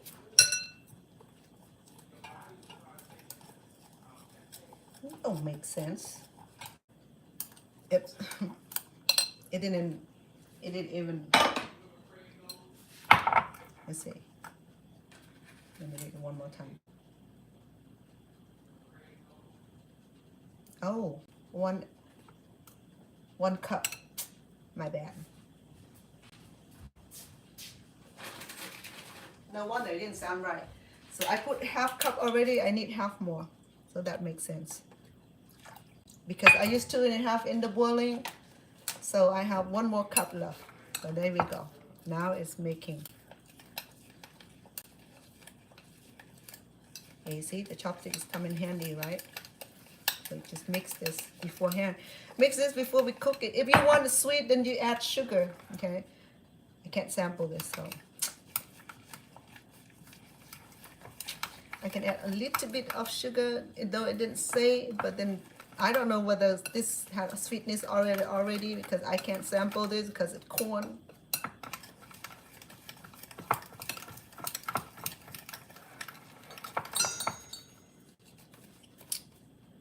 It said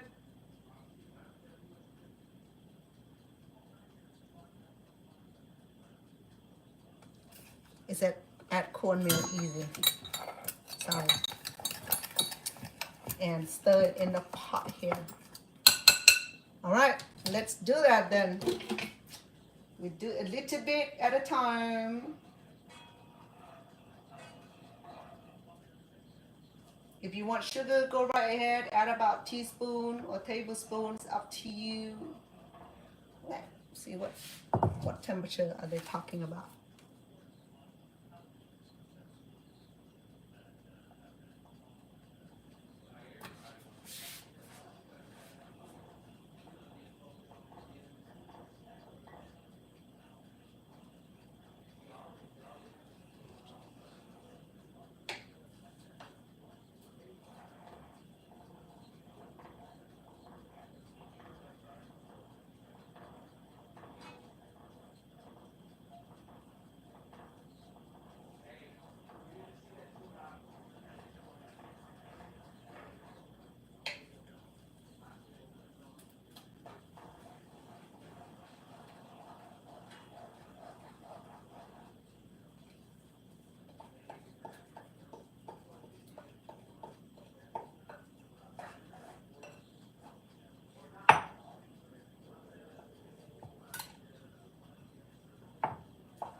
Just keep stirring it until it's done.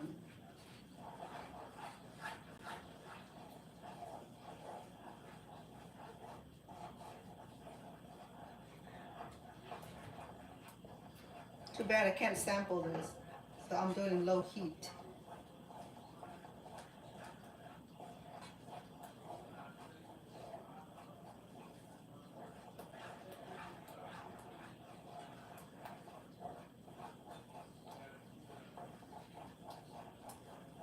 I won't know when it's done then.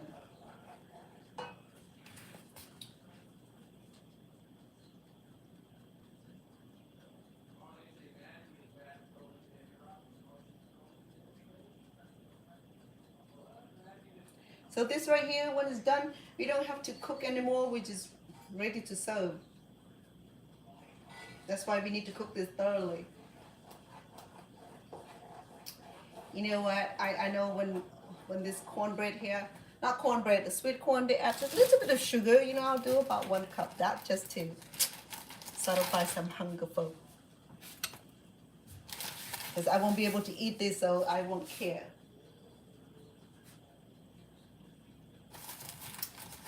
Make it 2.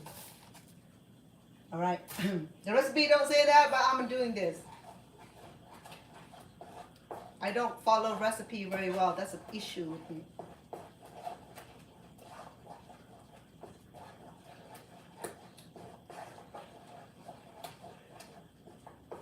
I can even add butter to it too, you know what I mean?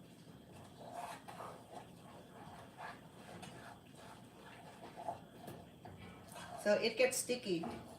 Yeah. Gets sticky like that, okay? I guess I can't sample it, so I'll let it cook for a few minutes more. Almost ready. Yeah, I'm almost ready whenever. Okay. So I think my enchilada is done because it's already bubbling.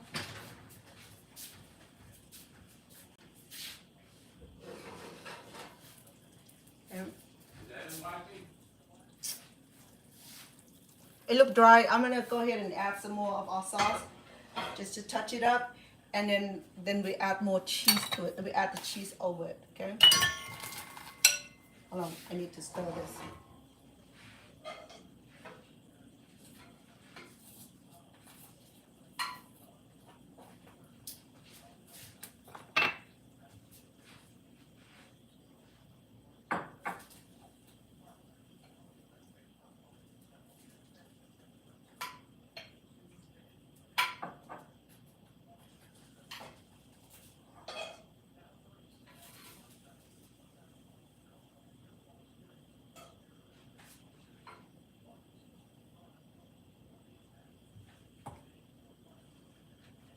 I add some more liquid on the top of it just to soften it.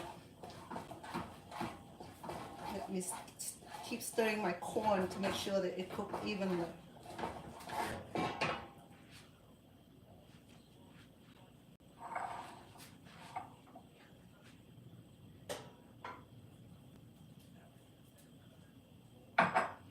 Let me cook mine.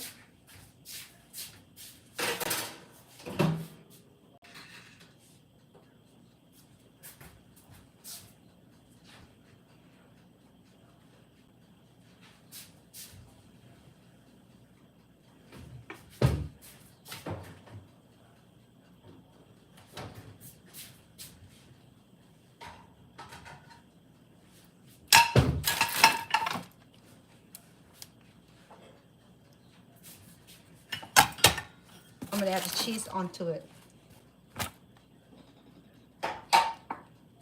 Remember the extra cheese?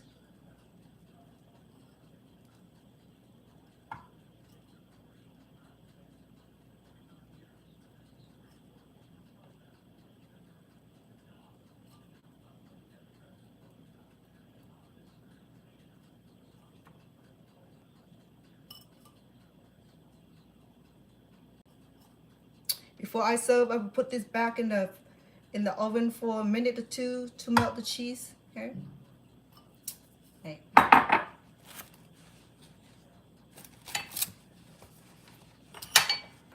The enchilada. It's still hot because I just got it out from the ovens. Okay.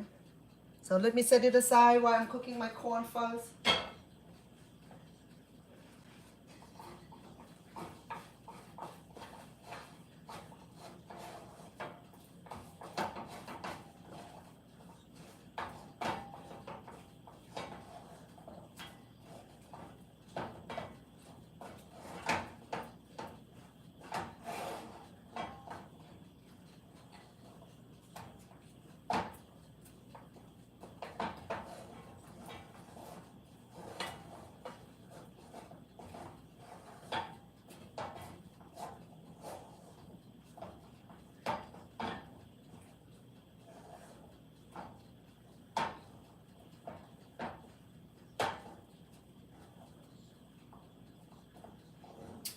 It's so sticky. Mina, it's almost done, but because I can't sample it, I will cook it a few more minutes, okay, to make sure that the corn is done. But it's already blended in the hot waters, but then I just want to make sure that it cooked right, okay?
So I sample it. I didn't sample it. I can't have corn, so but I'm feeling the texture of the corn, so it's very gummy, so I believe it's cooked.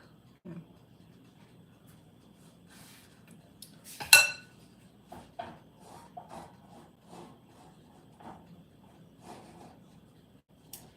Okay, the only thing we have left to do now is I think I'm gonna keep it here to keep it warm, okay?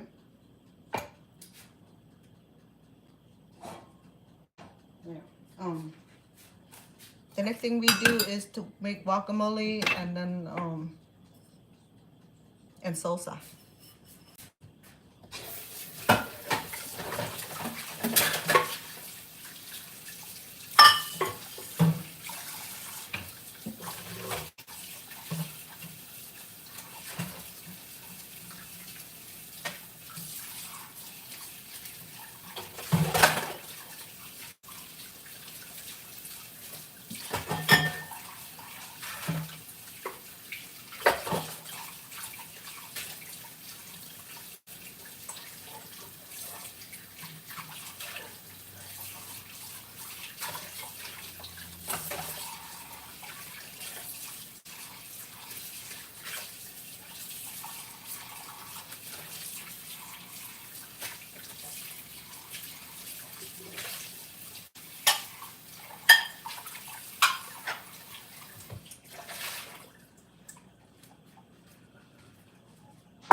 To make salsa, I need to, because I don't have blender with me, because he only got one blender in, and he used that for his drink, so I can't really use his blender, but I'm gonna go ahead and process it on here.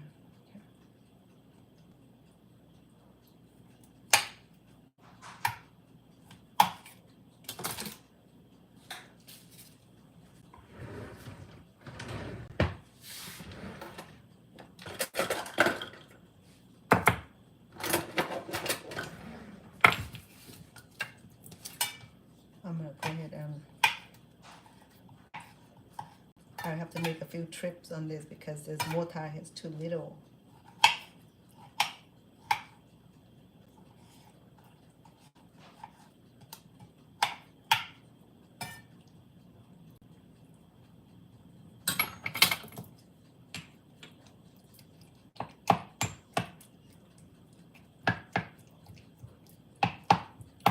I have big one at home, so this is like baby toys.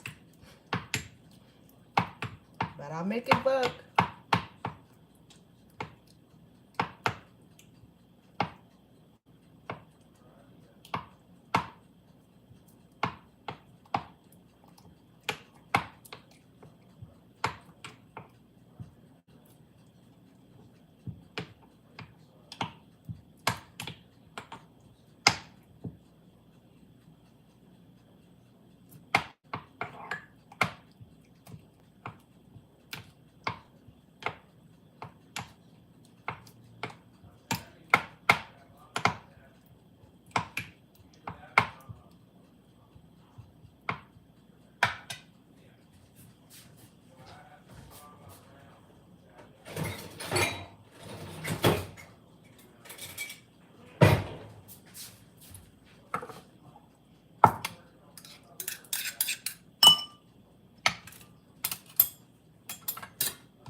what happened when I'm away from my kitchen. See, in my kitchen I have big ones, so I have blender, but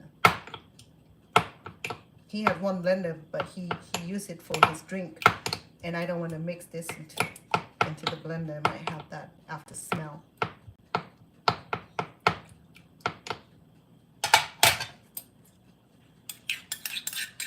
Almost there.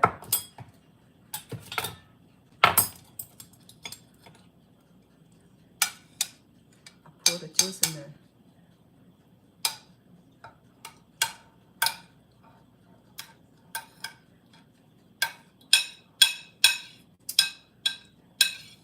Shit, you know what I forgot?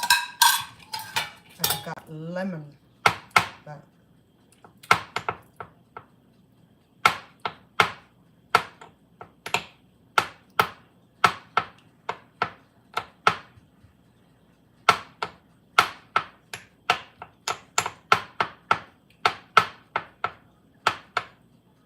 I think he may have some lemon.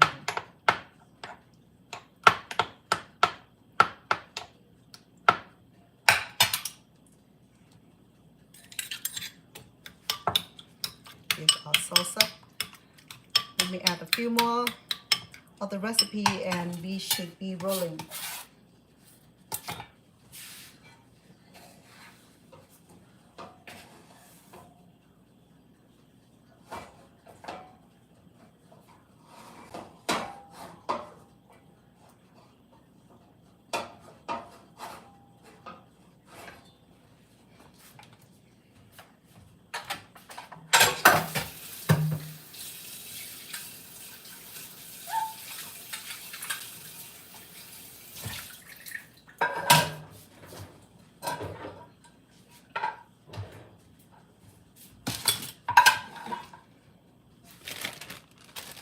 Okay, let me add some flavor to it. I'm gonna use a little bit of onion.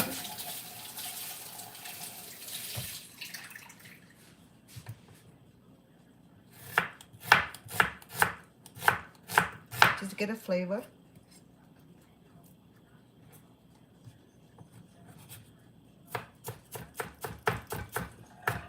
Fine dice.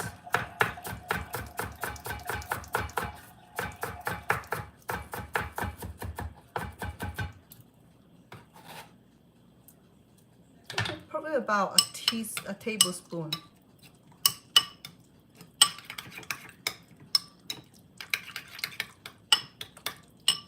Add some cilantro. Let me add a little bit of salt. Probably half teaspoon of salt. Not half. 1 quart.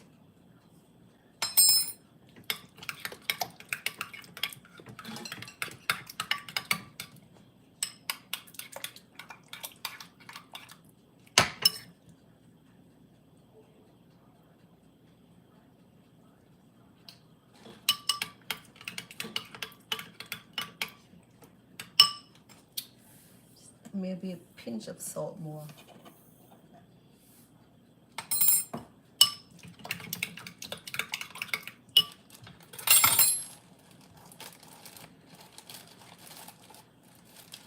If you don't like cilantro, just leave it alone. You know what I mean? The onion, whew, strong.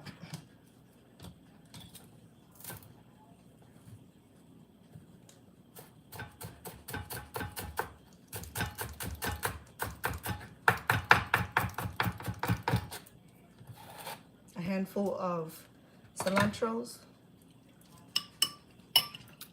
And there you go, you have your salsa. It's good for chips and it's good to have it over your enchilada or your tacos, okay? Maybe a little bit of green in it. Yeah, I like it green.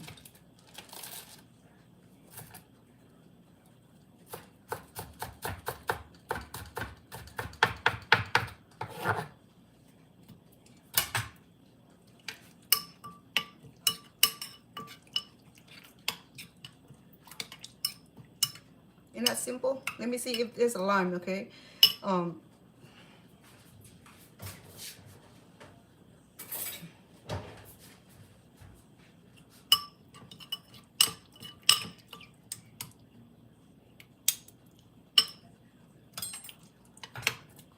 but the tomatoes already give out nice flavor of acid or sourness already, so I don't even need it.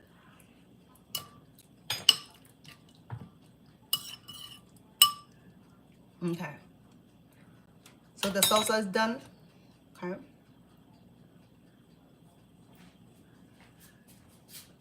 set it aside. We have a bean done, a corn done. Cool. Okay, now I need to do my guacamole.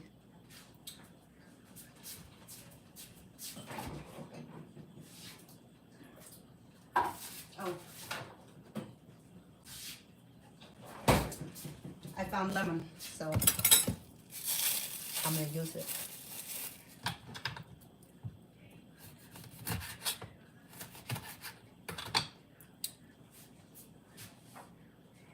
I'm gonna use half of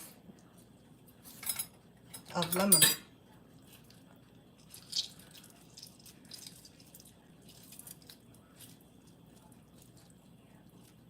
This is the best way to get the juice out of. If you don't have juice, I mean, you don't have lime juicer. Okay, just use the spoon and just squeeze in between it, like that. All right. Now we are cooking. Oh, salsa.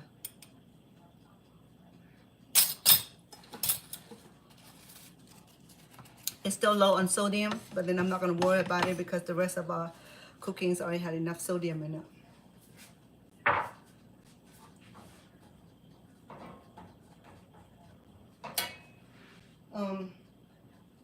I think my cake needs a little bit of water. I think I'm going to do that.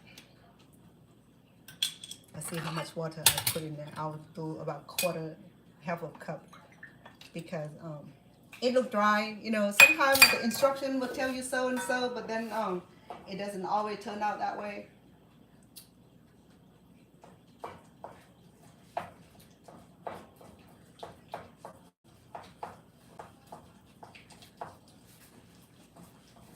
That's why I don't do well following someone else's instruction, because it doesn't turn out the way that I want it, you know, because this corn here is dry. In fact, I even add another half a cup, still be good.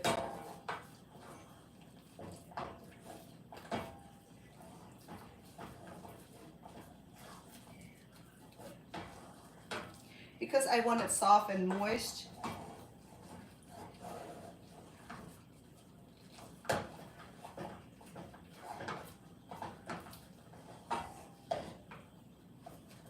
I think that's what I'll do. Oh, good. It's better now. Okay, let me put my enchilada back into the warmer, so that we can melt the cheese. Start melting already, but once we put it back in there for 5 or 10 minutes, it's gonna melt even more.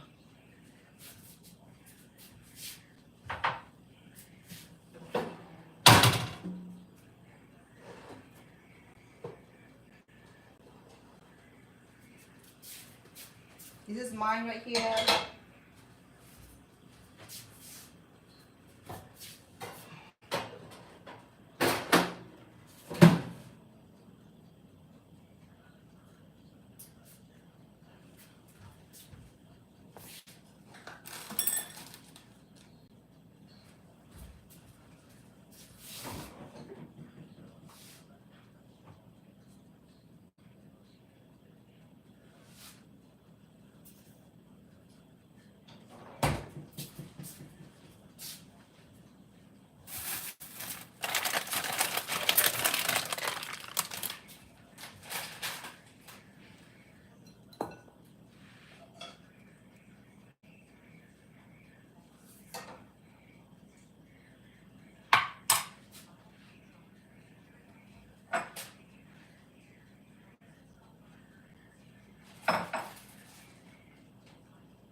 is ready to serve.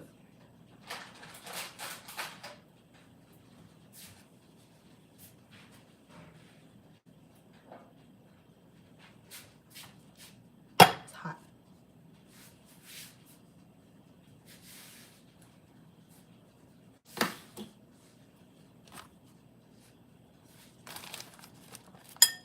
It's mine. I bake it on the plate.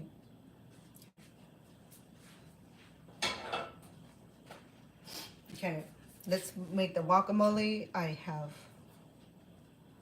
2 of this.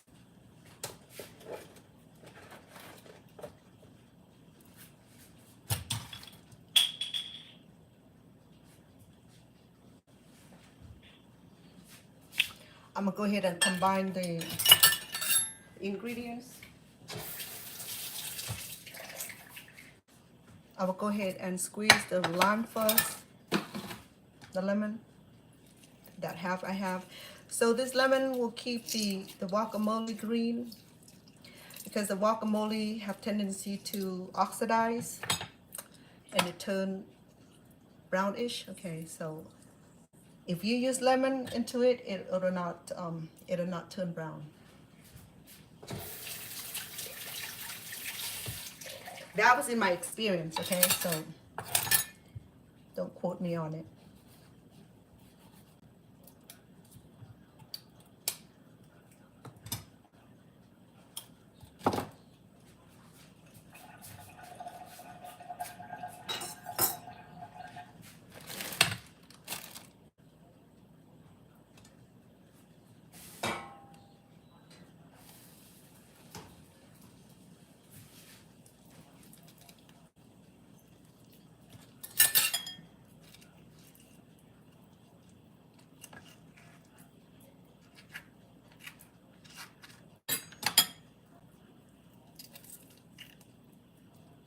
I washed the avocado really good. Actually, I washed it with baking soda. Okay. I'm gonna make, maybe I should do another one.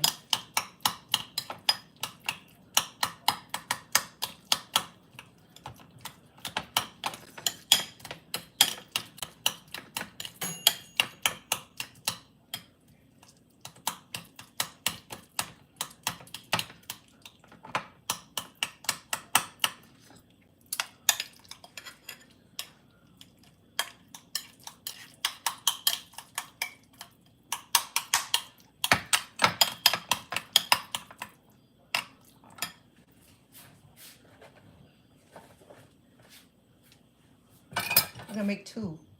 Let's see.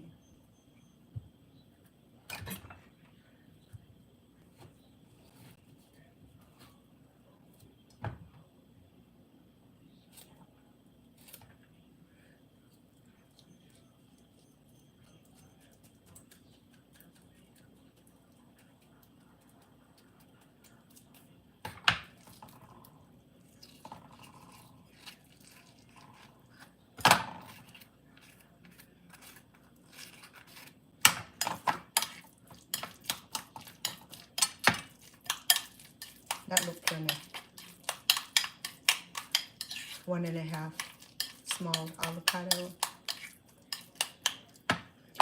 Let's add some color to our guacamole. We're gonna use a little bit of tomatoes.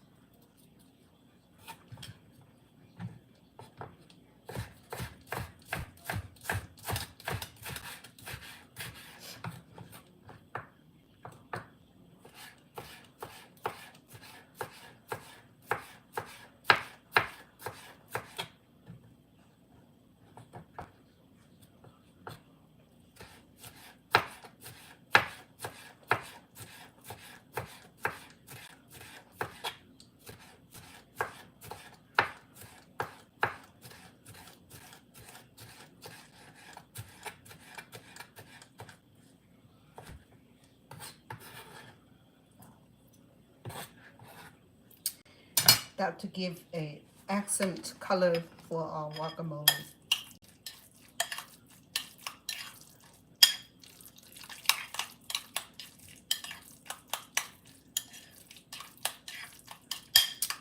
add some salt. Oh, hold on. I like a little bit of onions in it.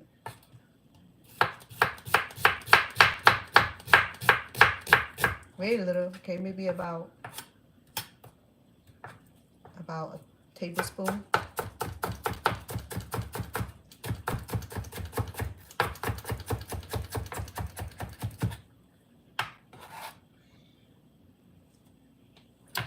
Let me do some salt. I'll do about 1/4 of a spoon.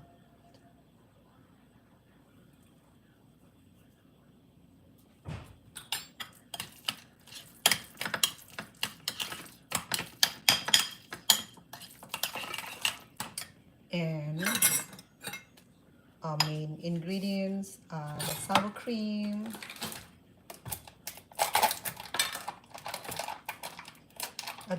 I'll do about 2 tablespoons first and see how it goes.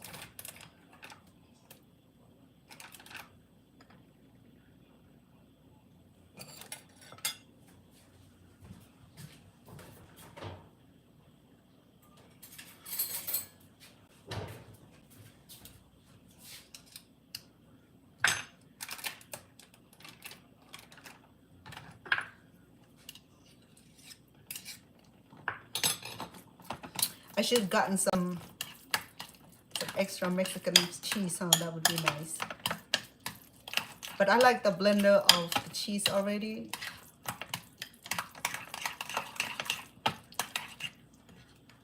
Oh, guacamole.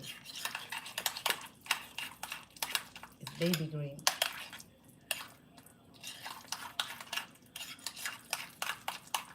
I can't find black pepper, so there's no black pepper in the cooking today. But if you like them, add your black pepper. Oh, add jalapenos.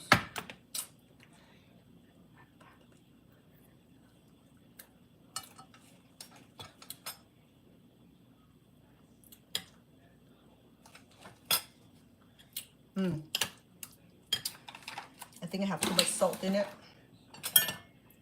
I'm gonna go ahead and add the rest of the avocado, okay?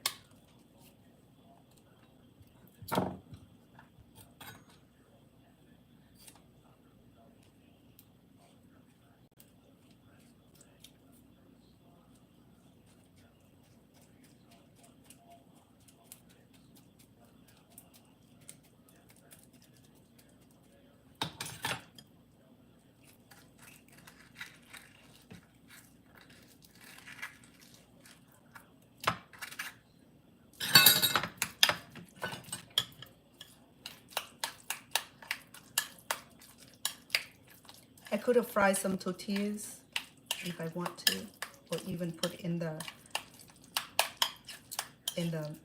air fryer. Maybe that's what I do. I think that's what I'm gonna do, not maybe.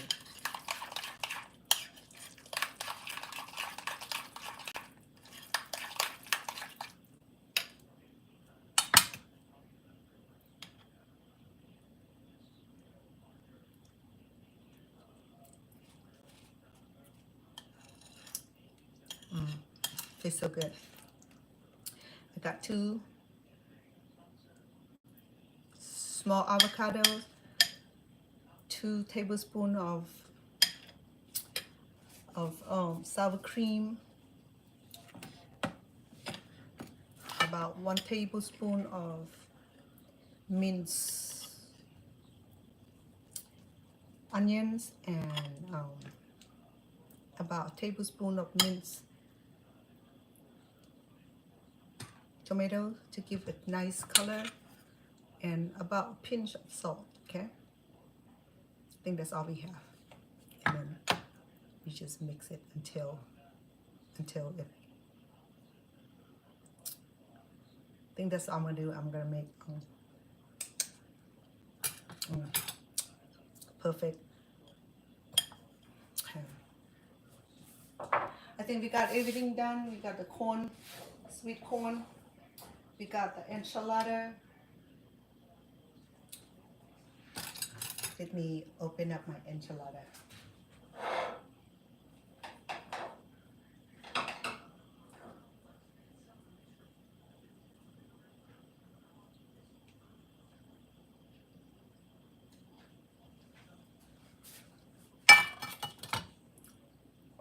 Tastes so good.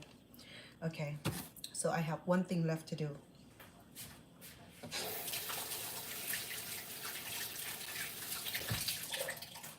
Okay. I'm gonna slice some lettuce to give a nice complementary. In fact, I'm gonna use up this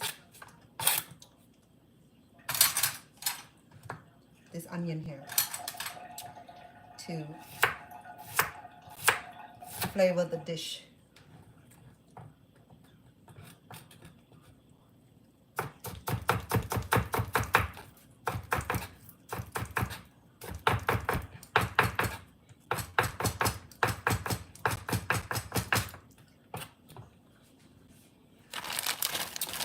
Let me make some tortillas for the dip.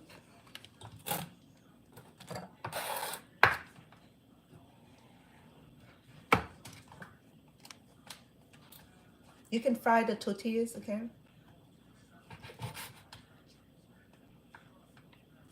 But I'm gonna just put this in the air fryer for a few minutes.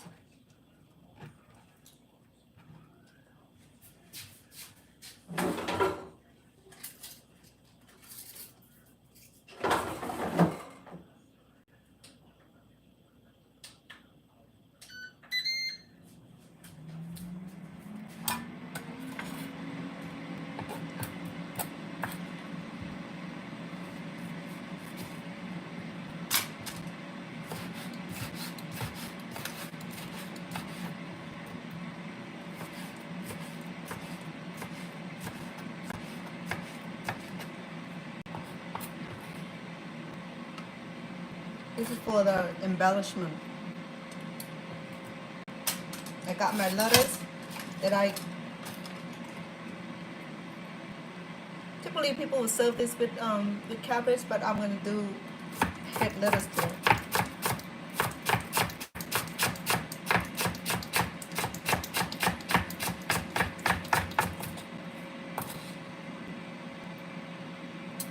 So we're going south today. We're gonna add a little bit of cilantro.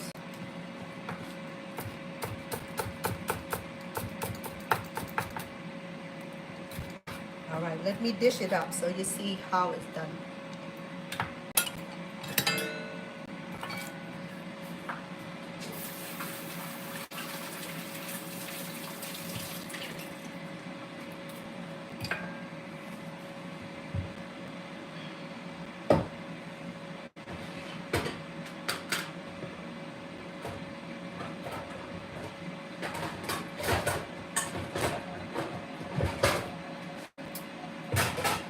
I will need a big plate to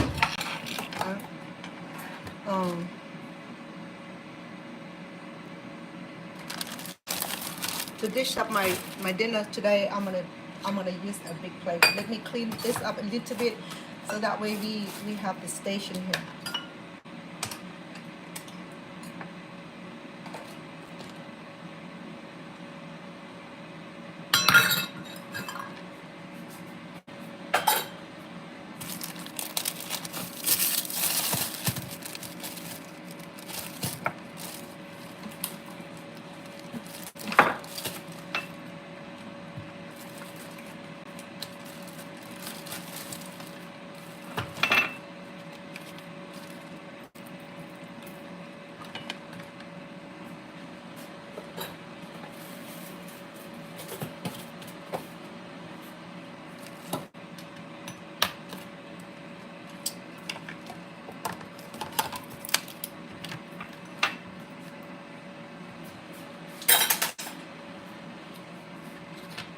Okay, let me dish it up, okay?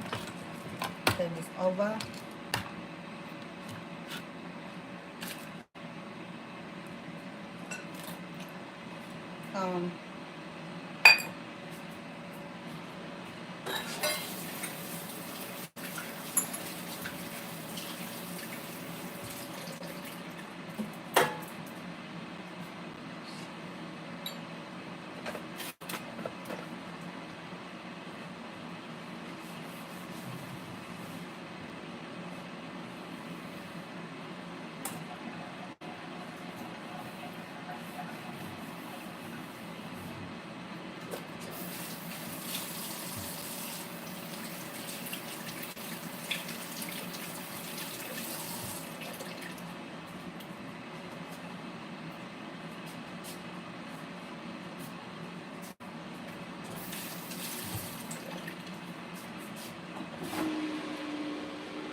Here's the sweet corn.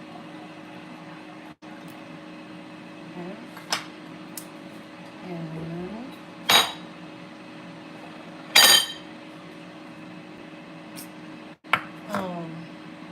it needed to warm up a little bit, so when I put my cheese on it, it'll melt. Okay.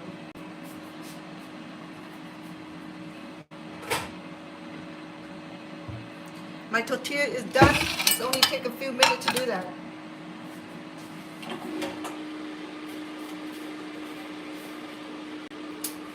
Look, let's leave it on dry here. It's gonna get crunchy. Okay, it'll be crunchy. I'm gonna go ahead and put this in here for a minute or two to warm it up, because I want cheese to melt on it. So here we go. Our tortillas that I just made earlier.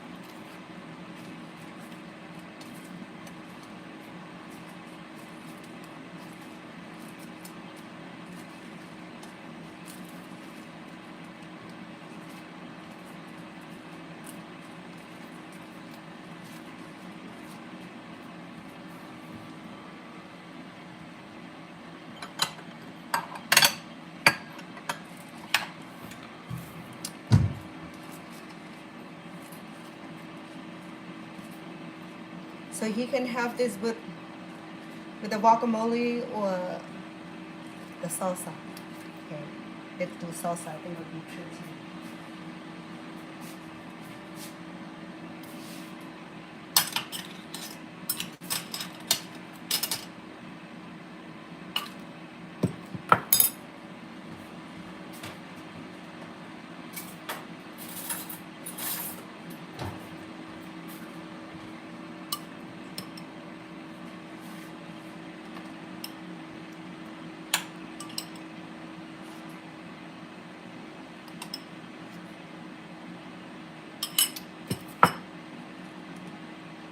So here go our bon appetit. Okay, let me sample it.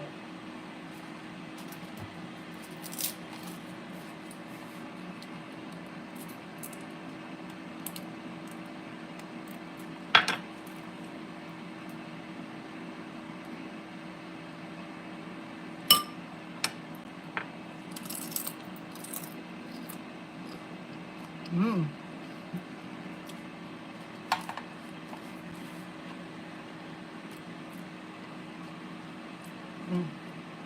So good.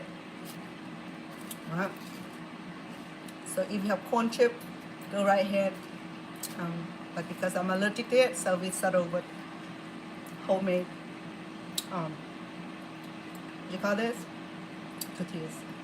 Make out of flour tortillas, chop it up and put in the air fryer for a few minutes, and there you go. Pretty crunchy. So you can have it with guacamole and the salsa. And also, let me create the plate, okay? Dinner plate.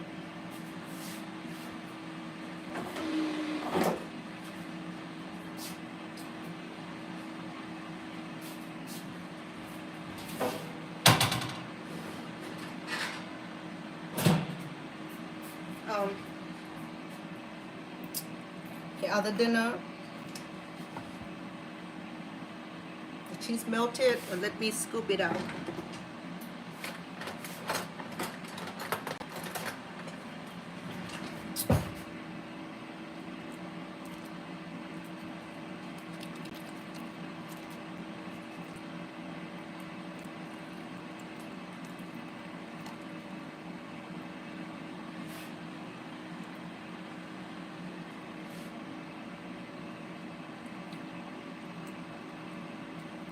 I serve him 2 pieces. Oh, hold on, okay? I'll bring you over. Oh, that's a big piece. I don't know. Let me do one piece first. If he like it, he can have the extra one. Okay. It's hot.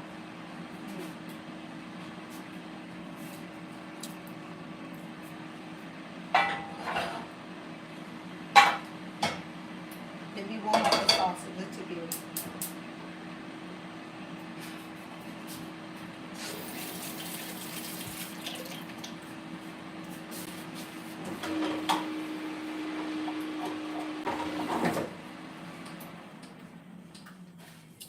Okay, so what I have here is the ouch.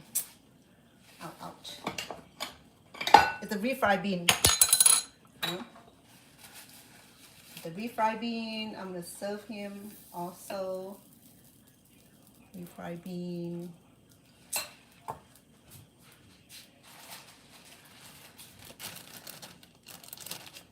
Cheese over it.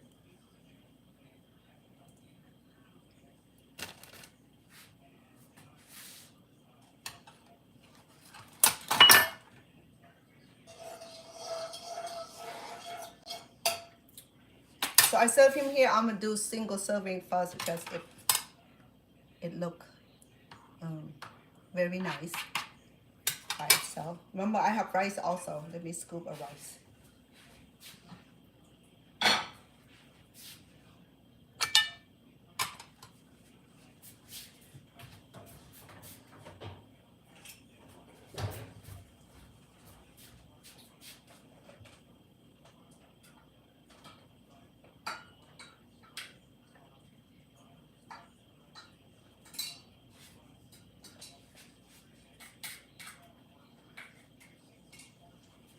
The rice is warm.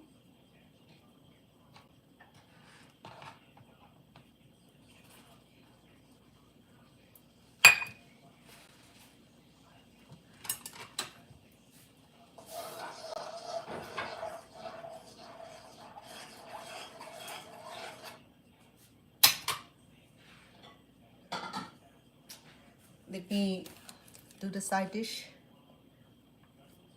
Make it pretty.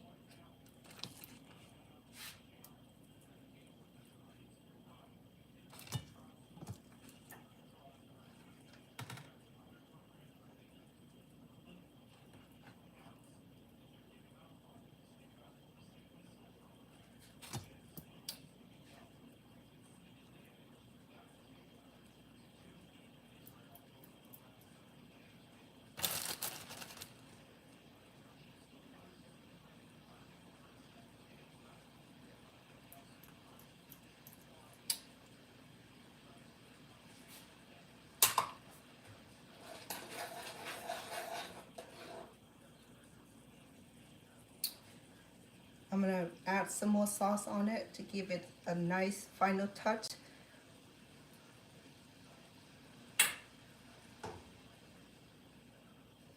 With this hot sauce, I will be able to add cheese and melt it.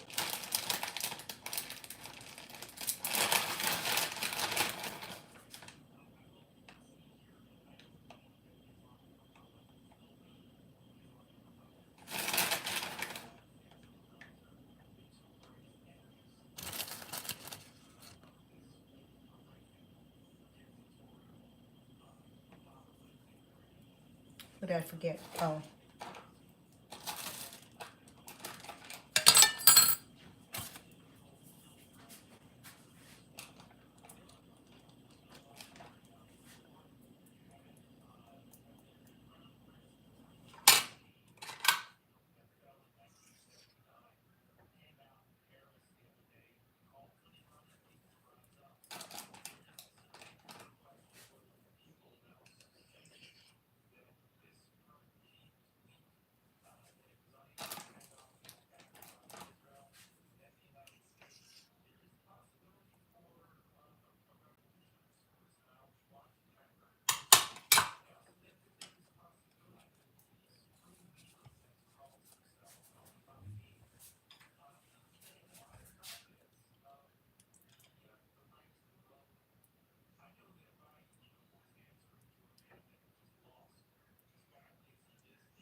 So I think I'm done.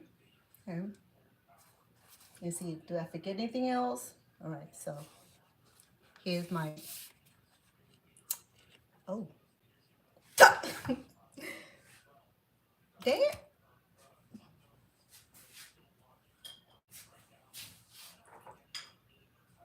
My cream cheese just fall off.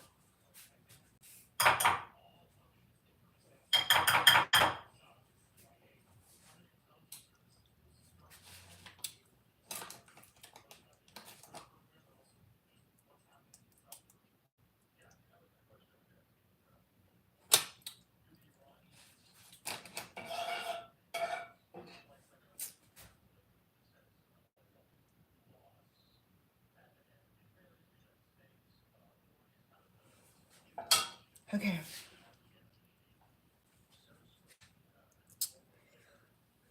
Enchilada. Hold on.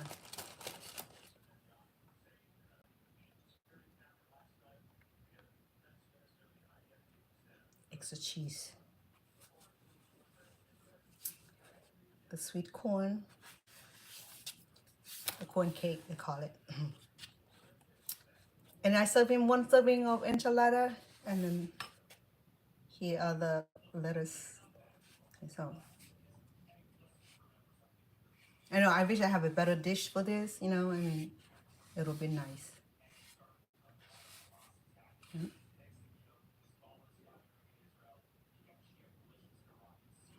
So we have come to a conclusion today. Okay. So I have 6 serving of enchilada. So it's relatively warm. I'm gonna put in a warmer for him because I don't know if he's ready yet. I have to go fetch him. I wanted to keep the enchilada warm. Okay, and I wanted the cheese to melt also. Okay. All right. So we good? Got it? We good, right? Okay. So I just want to say thank you for coming online and spend the time with me cooking my enchilada today, the chicken enchilada.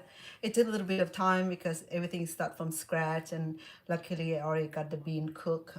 I just fry it here, and the enchilada itself look amazing. It tastes amazing. The only thing I can't eat was this corn here, okay, but I'll leave it alone. Okay, I'll leave it alone. But the rest of that, this is a refried bean here. It's a little bit hard, but I want it that way. Okay, I don't want it mushy. Even mushy, I can add a little bit more of the chicken broth. That'll do too. Okay, in fact, I should do that also. So we good today. This is a conclusion of my chicken enchilada, and I hope you enjoyed it, and I hope that you will try it at home. Of course, this is not, it's not a Mexican family environment. I'm cooking by Chef Anna. I'm Asian chef, so I'm invented, not invented. I have this kind of cooking at home for some time now. I'm used to being around a Mexican family, so when I visited it, I get to sample and enjoy some of the Mexican cooking. Okay, so this is my homemade enchilada from my kitchen. This is what we're gonna have for dinner tonight. Okay, so thank you so much for being here. Thank you with the heart.